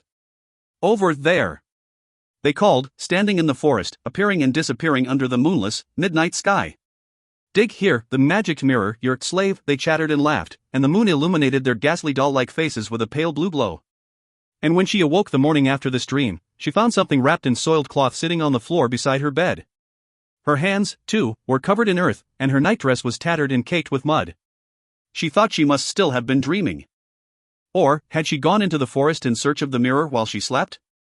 For the first time in more than a week she felt renewed, her strength coming back to her and her sense of self returning. She unwrapped the large object and there, staring back at her, was her reflection. She collapsed on top of the mirror and embraced it like a lost lover returned. Something within her had changed. Verona was right. She wasn't the same woman who had married the king those many years ago, she was something wholly different, and it frightened her. But it also gave her a sense of strength and of power. She would never be parted from the magic mirror again. Her life, her soul, seemed dependent upon it. She tore open the cloth that covered the mirror, revealing its face. "Magic mirror on the wall, who is the fairest one of all?" "Your beauty is beyond compare, but Verona is fairest." "Perhaps then," the queen said, smiling wickedly, "it is time for her to go." But the next morning, the queen was breaking her fast with Verona in the morning room when the huntsman brought Snow White in. She looked tattered, her rags soiled and torn more than usual, and her face was badly bruised. "What's happened?" the queen asked as she stood from her seat, almost knocking over a teapot. "My horse was spooked, I couldn't control him." The huntsman interrupted Snow. "She was riding Lurid, my queen, the new stallion. I warned her he wasn't fit to ride, but she took him out while I was hunting." The queen raged. "You could have died, Snow. What were you thinking riding by yourself?" Snow didn't answer. "You were alone, were you not?" Snow looked at her shoes. "You were with him? After I expressly forbade you to ever see him again?" Snow dropped her head in admission. "Leave now, before I strike you, I cannot even look at you," the queen shouted. Snow stood her ground. "He told me what you said, mother." "You lied to him, you said I didn't love him. How could you?" The queen slapped Snow square in the face. Verona looked horrified. "My queen, please," Verona shouted. The queen whipped her head around like an angry viper and snapped at Verona, "Silence." Snow was in tears, sobbing so hard she couldn't speak. Verona went to her side and wrapped her arms around her. "I don't even know who you are anymore," Verona said bitterly to the queen. "You have become a cold, wicked woman, and there is nothing of the friend I once loved within you." Then you will have no trouble with my banishing you from this kingdom, dear Verona. Forever. And I have a mind to banish that incorrigible child along with you. But there is a life for her here. This castle has a use for her. The horses' stalls have never been so clean. The outhouses have never smelled so fresh, the queen said sardonically. Majesty, the huntsman began. Silence. Or you will suffer the same fate, the queen barked at him. Snow buried her face in the huntsman's chest and sobbed. He ushered her out of the room and Verona followed close behind. Then Verona asked the servants to gather her belongings, and after bidding goodbye to the familiar faces around the court she hadn't seen in years, she left the castle. The queen watched her go, then quickly retreated to her chamber. She went to the mirror, but she feared the slave's reply. She couldn't bring herself to ask him. She couldn't bear hearing that she wasn't the fairest, not this evening. So she retired to bed. And the next morning she awoke feeling a new rush of energy. Verona was far away from court. She was sure the slave in the mirror would put her heart at ease. Magic mirror, on the wall, who is the fairest one of all? You are, my queen. The queen felt uneasy. I sense hesitation in your voice, slave. Speak to me, the queen said. You are the fairest, Majesty. But do not ask me to advise on the state of your heart. The queen spat upon the mirrored glass, then whipped up her cape and stormed from the room as the slave in the magic mirror disappeared in a cloud of purple smoke. Show me Snow White. Snow White was running in the dark forest, full of fear and anguish. She was panic-stricken, alone, and heading back to the castle. Back to her stepmother, who would surely have the huntsman punished for attempting to hurt her, and weaving lies that she plotted her own daughter's death. Foolish girl. The forest came alive, it was visceral and dangerous. It wanted Snow White's life. The queen's rage penetrated the trees, bringing their leafless limbs to life. As if they were hands, the tree branches scratched and grabbed at Snow, entrapping her, pinning her to the ground. They wrapped themselves around her neck, choking her, and clawing at her chest for her heart. The forest would do what the huntsman could not. Snow's eyes filled with terror, she cried out, Mama, please help me. The queen's heart melted in that moment. The trees released Snow White from their clutches. The girl ran deep into the forest, where the trees obscured the sky completely. She was in pure darkness, surrounded by glowing eyes peering at her menacingly. She was alone in fear, and she ran, not knowing if the path would take her to safety or to death. The queen's magic could not go where Snow wandered. She escaped out of the forest and out of the queen's view. The queen jolted awake. She felt a freezing chill and desired nothing but the warm comfort of her bed. She stayed there for days, conjuring only the energy to make a daily visit to the magic mirror, and an occasional walk to the window to make sure Snow White was scrubbing away at the castle, and avoiding that meddlesome prince. Even from afar, she noticed how beautiful Snow had become. Not only in outward appearance but, like her father, in her pure heart. It would not be long before, no, the queen could not permit herself to think it. She felt alone, forsaken by her husband, and now Snow was away from her as well. No, that was a dream. Or was it? Everything in her life seemed to be tangled up now, dreams and reality, fantasy and nightmares. She felt that she had become something other than human, something completely alien to herself. She wondered if her father had lived his days in such a state. These days she saw much of him within herself. Late one night she woke with her nightdress soaked in sweat. She felt weak and every part of her ached. She got up and poured some water into her washing bowl to cool herself when she noticed something upon the floor. It was blood, pools of it, mingling with footprints, leading from the queen's bedside out her chamber door. The queen took a torch for light and followed the bloody trail out the castle and into the forest.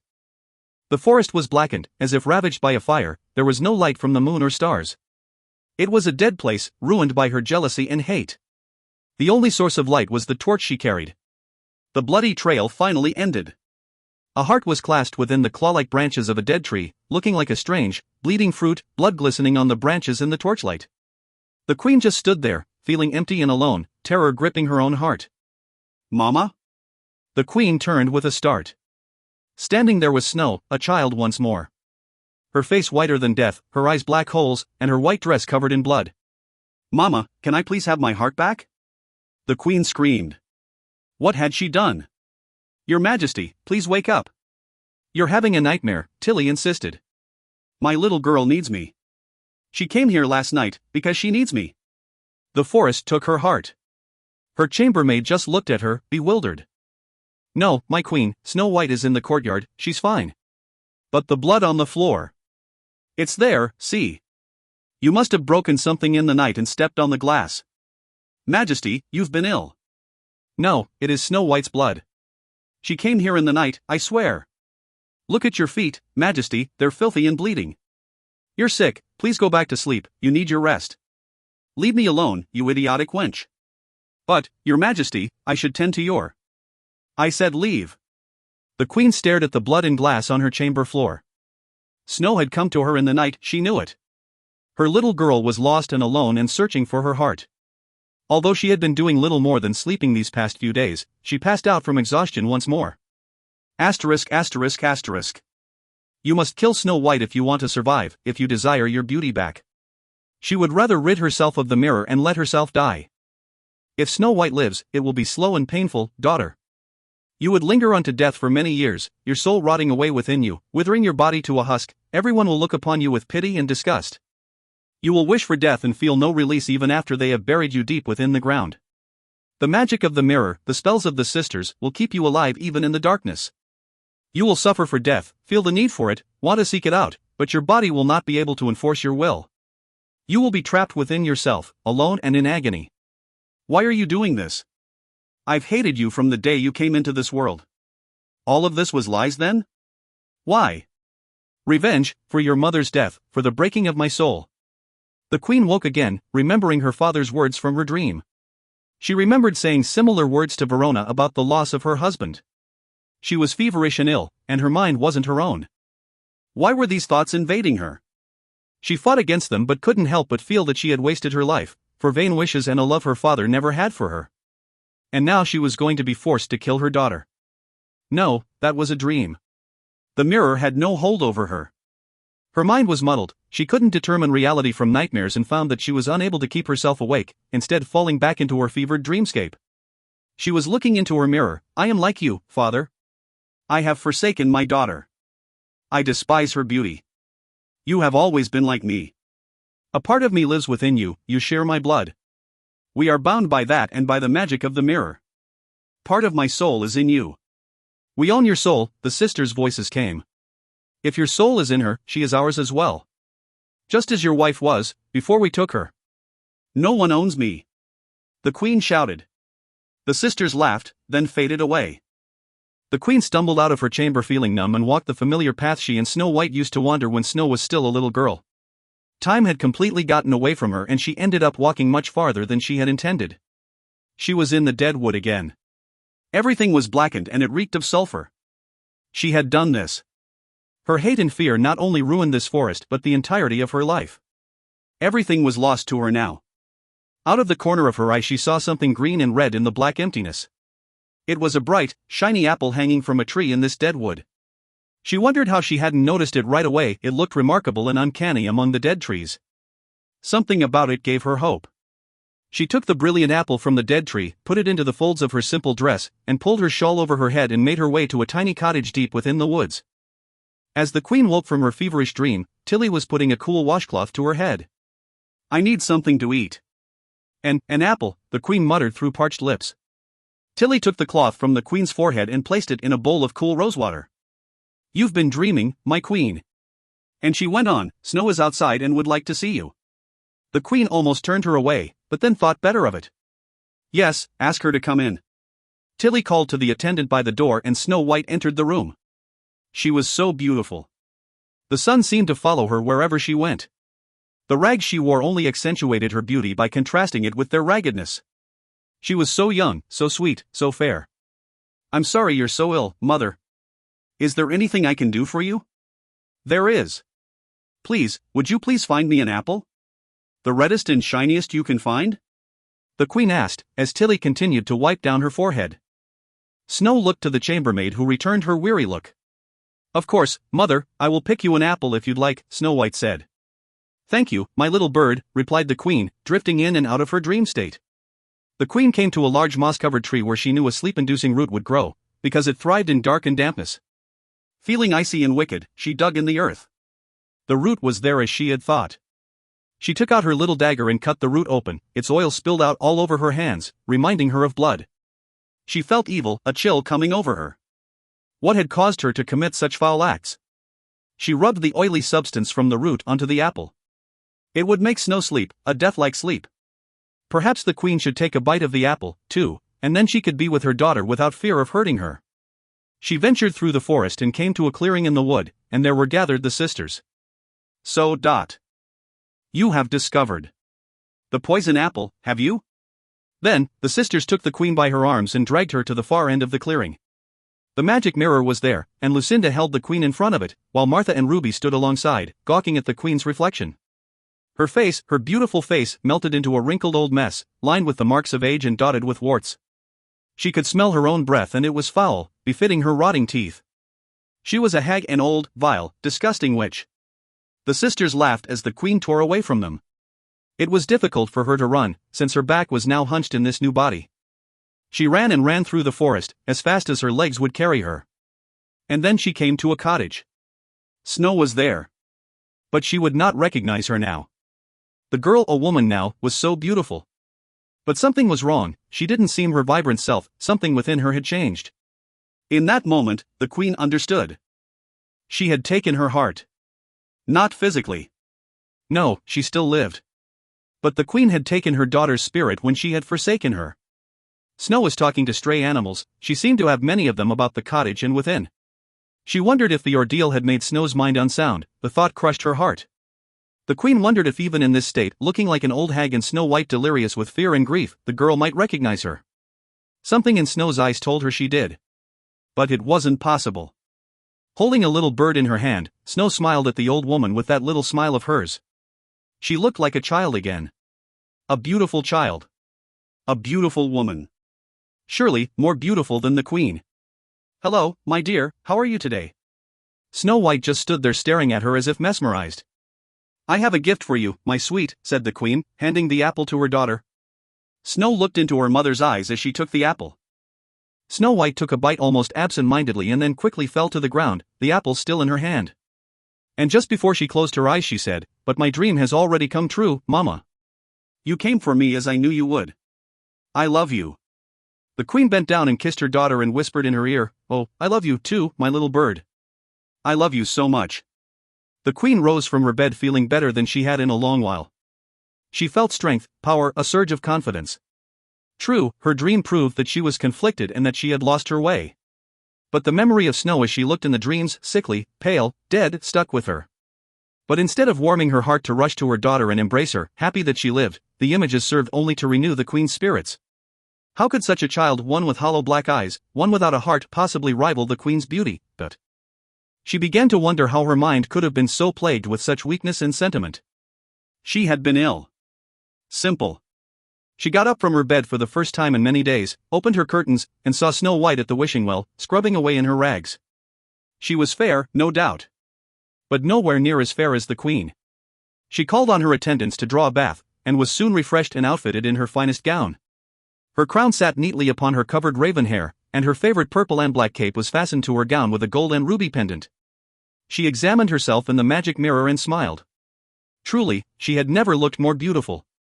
"Slave in the magic mirror," she began, "come from the farthest space, through wind and darkness, I summon thee, speak.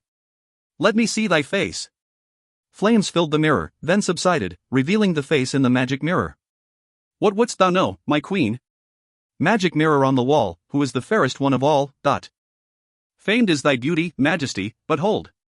A lovely maid I see. Rags cannot hide her gentle grace, alas, she is more fair than thee," the slave said. "Alas for her." The queen shouted, incensed. Who could this woman be? "Reveal her name." The queen ordered. Lips as red as a rose, hair black as ebony, skin white as snow. The queen felt faint. The room began to sway, and she nearly lost her footing. She clasped her hand around her brooch and recoiled in horror. "Snow White," she said. She rushed to the window. Snow was still scrubbing away at the steps by the well. While she did this she sang and danced, and the queen felt something very near hatred for the girl. Nothing, it seemed, could dampen Snow White's spirits. How could the girl have recovered so well from the loss of her father? Did she not remember all the happy times they had had together? How could she find it in her heart to smile, to laugh and to sing? To love. The queen noticed the young prince step up beside Snow White. Snow quickly jumped up and ran from the prince, no doubt fearing the wrath of the queen, who warned her against cavorting with the boy. This satisfied the queen briefly, until Snow White quickly reappeared on the balcony below her and began to sing along with the prince, who was now sickeningly serenading her. Not only was the girl surpassing the queen as the fairest in the land, but she had found herself in love. An insult to both her father and the queen. The queen quickly closed the curtains and started when she turned to find the three sisters standing in her chamber. You three! How have you come to be here? We have our ways, Majesty, Lucinda said. And you have yours, Ruby finished. What do you want? The queen asked bitterly. The question is, Martha asked. What do you want? Lucinda finished. I think you already know the answer, dears, the queen said. The sisters began speaking, picking up one another's sentences. The power is yours, Majesty, the answers you seek are in the volumes we left here long ago, tomes on the black arts, poisons and potions, disguises. If you know where they reside, you will have your answer. After all, you come from a long line of witches. The power is not only in those books, it is in your blood, as it was in your mother's. Liars! The queen said, hurling a delicate vase at the sisters. Oh dear me, Lucinda said. You've developed a temper, Martha finished. That could come in handy in your current circumstance, Lucinda said. See, there is an easier way to reclaim your post as fairest, Ruby continued. And what would that be? The queen asked skeptically. Kill the girl, the sisters said in tandem and broke into their sickly cackle. Kill Snow White? You are mad. The queen said. But part of her had already been contemplating the same fate for the girl. The sisters continued their sniggering. Madness is in the mind of the beholder, Queen. It is the only way. She must die either by your hand or someone else's. Wouldn't you want to be the apple of your father's eye again? Do you not want to hear the slave tell you that you are fairest? Of course, but your Uncle Marcus's friend, the huntsman. Order him, Lucinda said. To do the deed, Ruby finished. Your husband will be avenged of his daughters rebuking his memory for happiness with that other royal man, and you will again have your rightful place as fairest in the lands. And best of all, her blood won't be on your hands. The sisters broke into a cackle again. The queen shook her head. It might have looked as though she were disagreeing with the sisters, but in truth, she was fighting the urge within herself to submit to their suggestion. It seems as if you need, Lucinda said. A bit of help, Ruby finished. Martha opened her pouch and produced an empty teacup. Lucinda said, metal and goodness no more. She bent down and spat into the cup. Love and tenderness, flee, instead, here, have a piece of me, Ruby said, leaning over Martha's shoulder and also spitting into the cup. From a queen in pain, to a queen who reigns, Martha said, lifting the cup to her shriveled lips and spitting in it as well. The sisters then each waved a hand over the cup, and when the queen could see it once again she noticed it was filled with steaming liquid. Drink, Lucinda said. The queen looked skeptical, but took the cup. If it would help strengthen her, which is what she gathered from the incantation, then she would happily accept it. As the liquid moved down her throat into her body, she felt an unbelievable rage. But it was a strange, focused kind of rage that she felt could be wielded as a weapon. It seemed that her body had been completely taken over by the part of her she'd been fighting for so long. And she found that she loved it.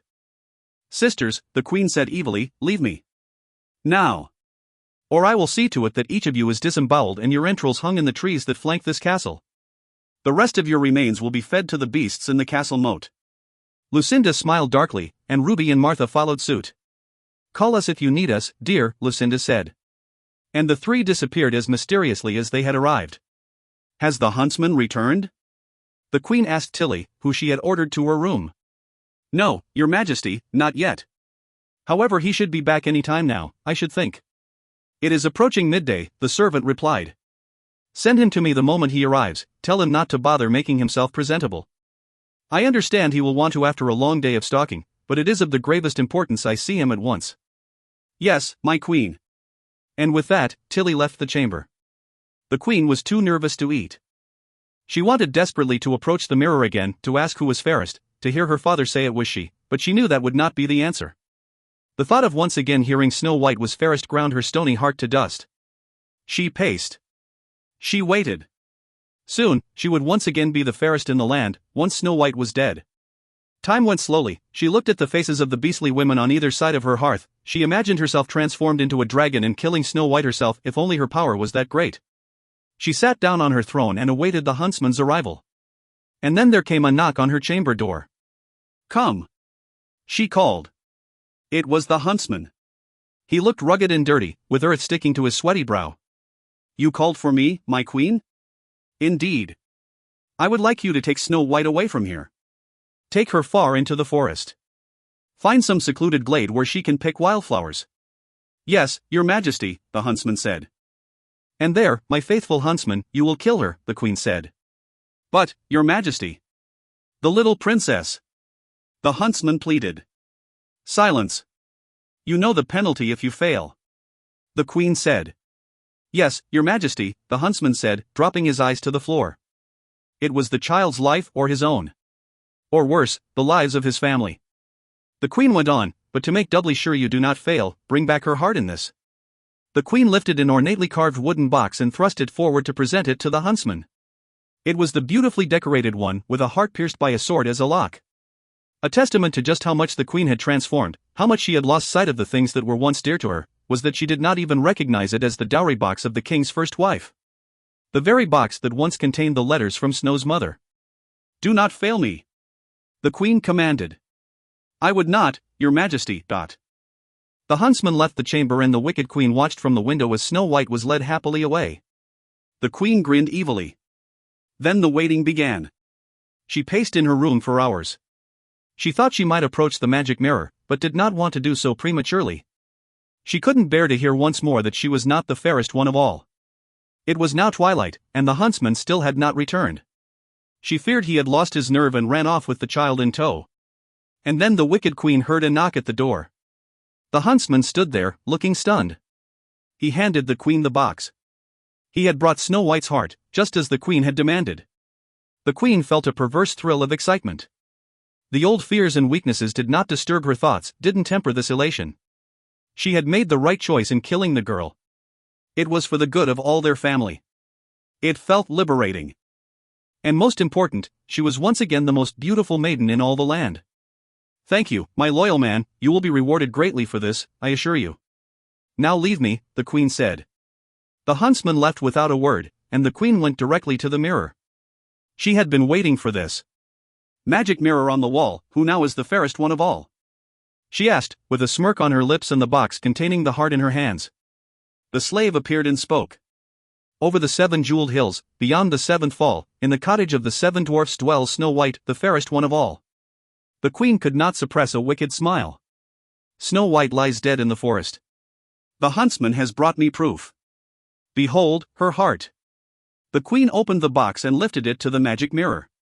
Snow White still lives, the slave said. The fairest in the land. 'Tis the heart of a pig you have in your hand. The heart of a pig. Then I have been tricked, the queen said. The queen flew into a rage so violent the servants below thought the castle might be coming down around them. She stormed down the stairs, through the front doors, into the courtyard in the stables, where the huntsman was unsaddling his horse. You didn't kill her. No, your majesty, I couldn't. I'm sorry, but I feared you would regret the choice had I followed your orders. You have made a grave mistake. And from her belt she took out her dagger and slipped it into his gut, then twisted it violently. He fell to the ground as she pulled it out, blood dripping from the dagger. His blood felt warm. She looked at her hands for a moment, and then at the man who was writhing in agony on the stable floor. She should stab him again, she thought, to finish the deed. But then the blood dripping from the dagger caught her eye. Red and glistening. Shiny. Like an apple. The queen went directly to her dungeon without a word to anyone she passed, her rage fueling a supreme sense of power. She descended the winding stone staircase, and the chamber grew darker and darker as she descended. At the deepest depths of the dungeon was the room where she kept the sisters' books and practiced the black arts. She slammed the dungeon door with a resounding clank. The heart of a pig. The blundering fool. The queen snapped. The crow that had flown in months before had remained there and was perched on a skull near the odd sisters' spellbooks. His wings fluttered as the wicked queen stormed about the dungeon. The queen decided that if she wanted Snow White dead, she must do it herself. But she was known far and wide. She would need to hide herself somehow if she were to travel over the 7 jeweled hills, beyond the 7th waterfall to Snow White. She darted over to the shelf where she kept the sisters' volumes on all kinds of magic, the black arts, witchcraft, alchemy, poisons, disguises. She removed the large dusty old book, and set it upon a table. She would transform her regal, queenly appearance into that of an old peddler woman. She flipped impatiently through the stained, tattered pages until she found the one labeled Peddler's Disguise.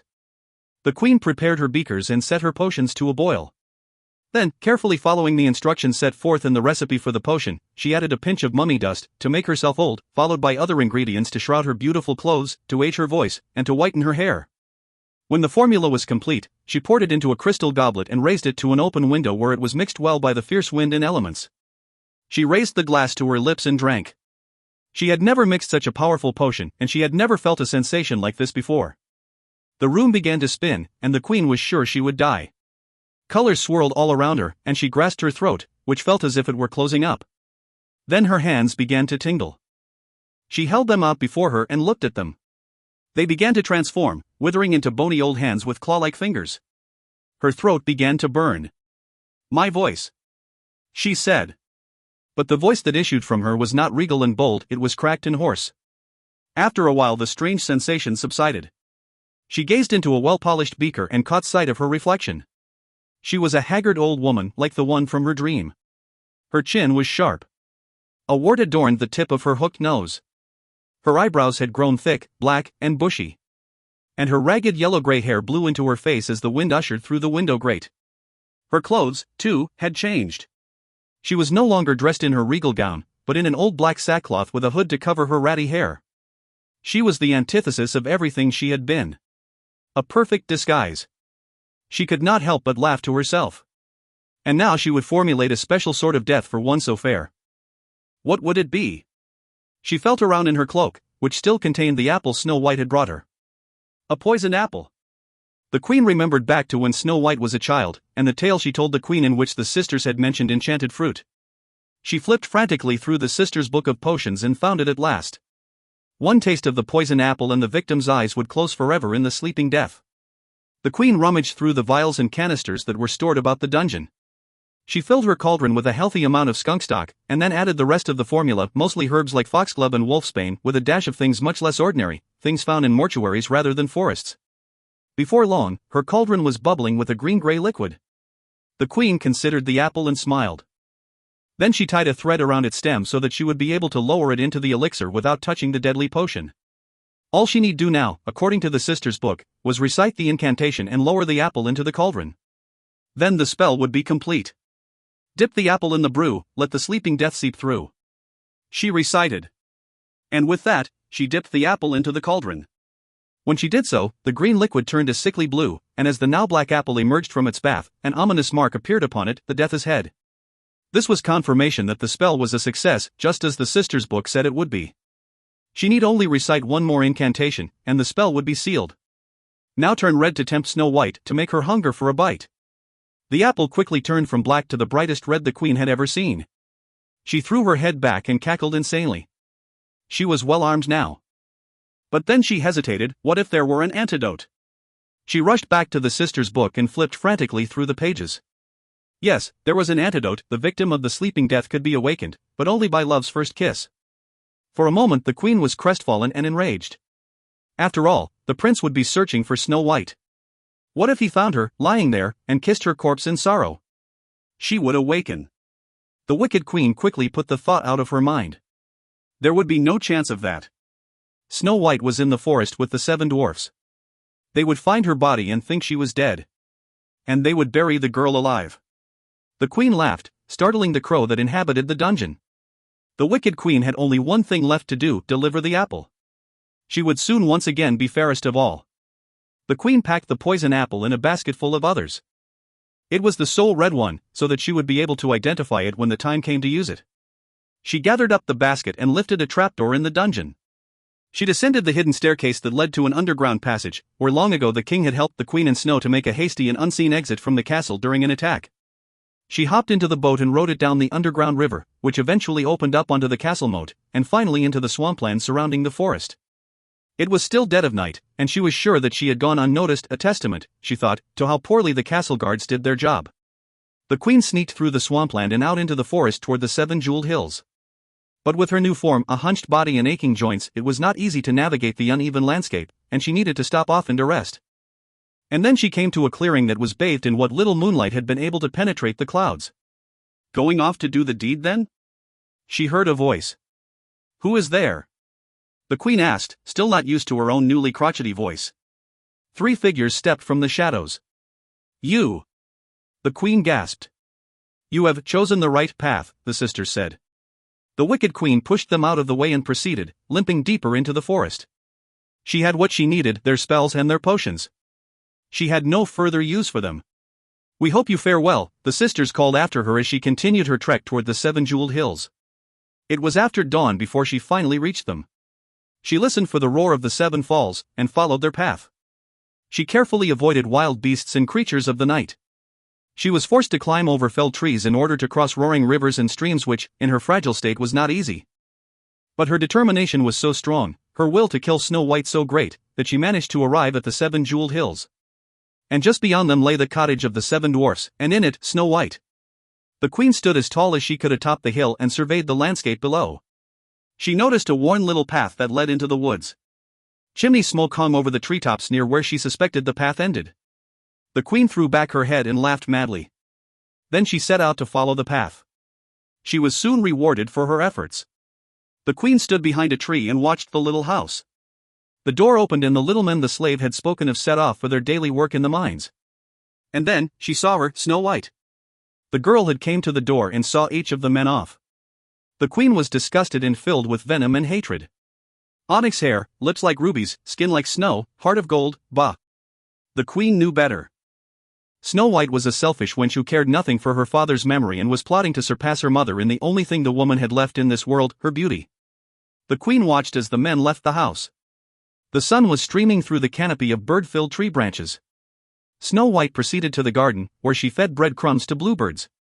The queen peeked from behind the tree where she was hiding, her claw-like fingers wrapped around a low branch and made a sickening scratching sound as she dug her nails into the bark of the tree, wishing it were Snow White's flesh.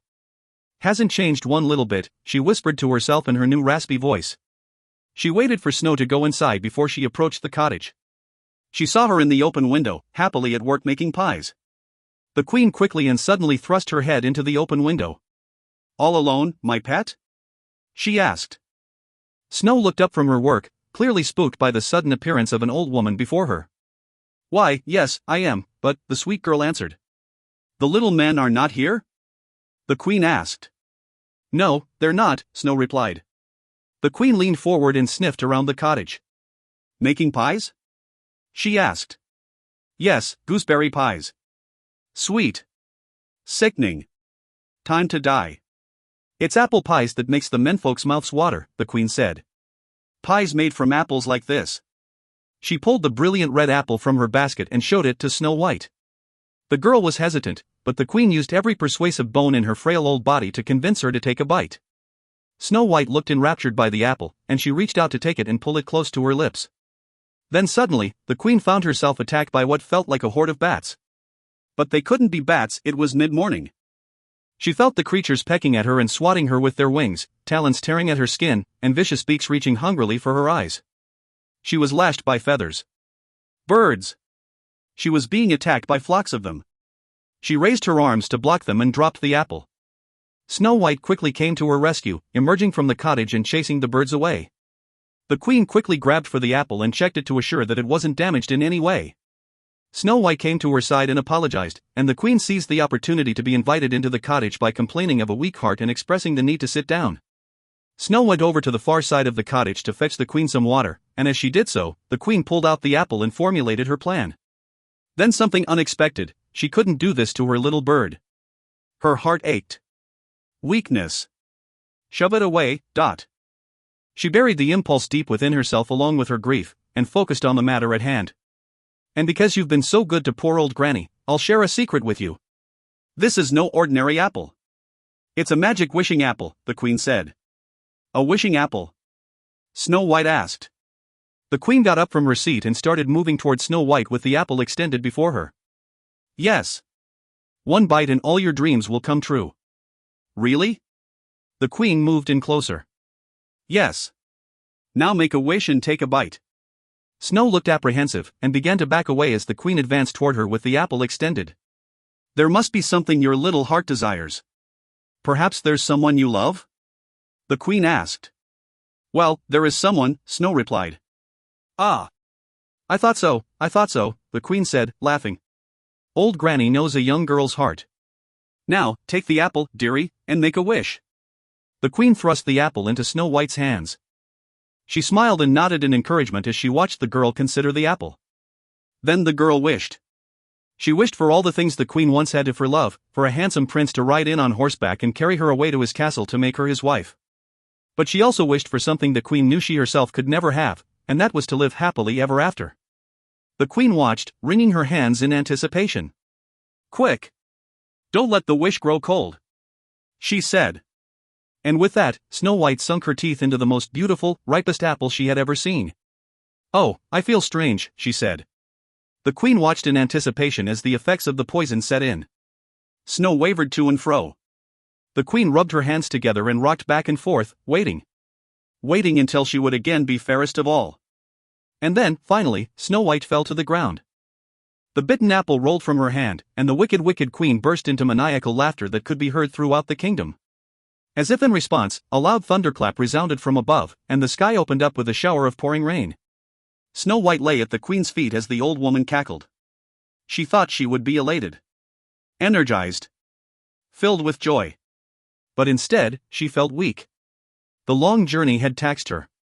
If only she wasn't stuck in this wretched old body. It would take her ages to get back to the castle. She wanted nothing more than to ask the mirror who was now fairest of all. She hadn't bothered to see what she needed to reverse the peddler's disguise potion. Surely the sisters had something tucked away in that old trunk they left. Apologies, my queen. It was one of the sisters' voices, though the woman was nowhere to be seen. There is no antidote, another voice echoed, followed by the sisters' odd chattering laughter. Panic. No antidote. No way to reverse it? Impossible. There has to be a way. She mentally flipped through the pages of the old book, her heart pounding, hands shaking. She had to sit down again. Her heart was that of an old woman. "Calm yourself," she said. Her head was spinning, and she couldn't catch her breath. All for nothing. She felt numb. She couldn't face her father's reflection in the mirror like this. Old, ugly, worthless. And then she found herself doing the only thing she could. The Queen broke into hysterical laughter. Her life, this day, it had all been so ridiculous. How had she come to this point? She could not control her laughter and she cackled loudly as she stepped out of the door into the rain. Perhaps it would cleanse her. Renew her. Give her some perspective. She had hated her father and then become just like him. Heartless. Wicked. Cruel. She made a ruin of her life for nothing. She would never be the fairest, not like this. Nothing. She had killed her little bird for nothing. Her head was splitting with pain, she was thrown, taken aback by her guilt, her regret. But what did she regret most, the ruin of Snow's life or her own? Suddenly, the little men came crashing into the garden. They'd known what had happened and were crying out for the Queen's death. The shock jolted her out of any sentimental reverie, and she was once again wicked, now concerned only with preserving her own life. She scrambled to her feet and ran as fast as she could. The men looked nothing like she had imagined. Their faces screwed up in anger. They knew why she was there, they knew what she had done. Somehow, these men possessed a magic of their own. She ran from the men in a panic, her heart racing and terror gripping at her. Her strides much wider than theirs, she had managed to gain a fair amount of distance on the tiny men, even running in the pouring rain in her weakened state. The men did not relent, and they pursued her into the forest. Still, she maintained her lead on them. And then she came to a split in the path. One path led up a cliff, at the top of which was a huge boulder. The other continued farther into the woods. If she ran into the woods, perhaps she could lose herself among the trees. If she ran up to the top of the cliff, she would be trapped. And then, the sisters appeared again. "My queen, we can guarantee that taking the path that leads to the boulder will mean certain death for you." The sisters were more serious than the Queen had ever heard them before.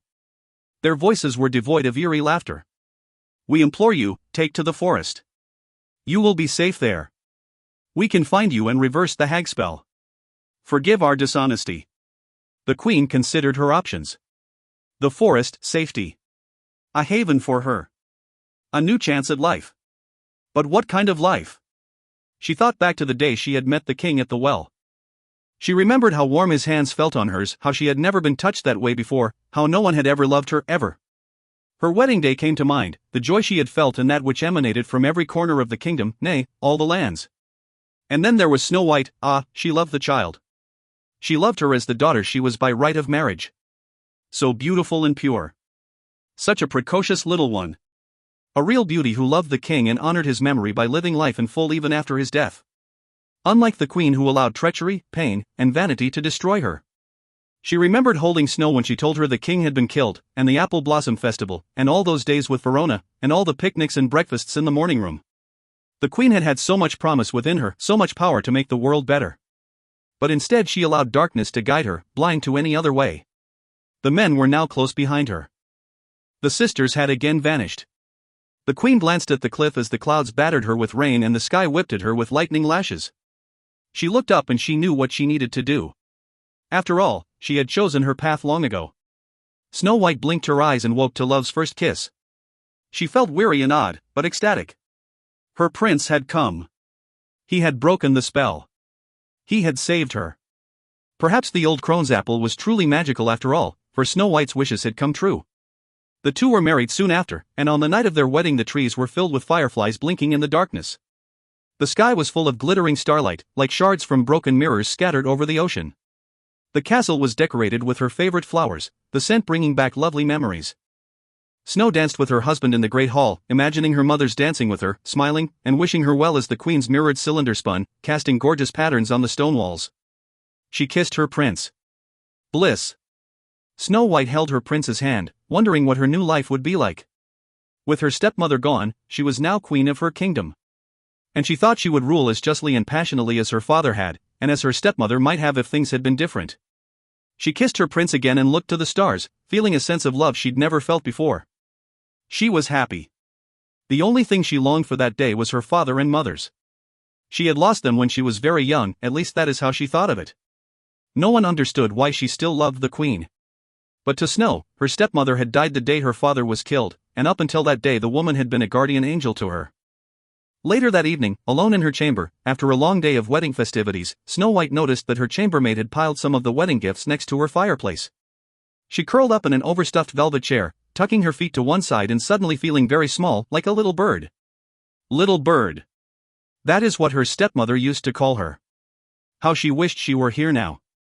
How she wished she hadn't been destroyed by her vanity and grief. She dragged one of the larger packages from beside the bed and tore it open. It was her mother's favorite mirror. The one she looked upon obsessively. Snow White was taken aback as the glass filled with lapping flames, followed by a swirl of mist. And then a face appeared. "I love you, my beautiful little bird," said the queen from the magic mirror. "I always have, and I always will." The queen blew the girl a kiss. And Snow White smiled.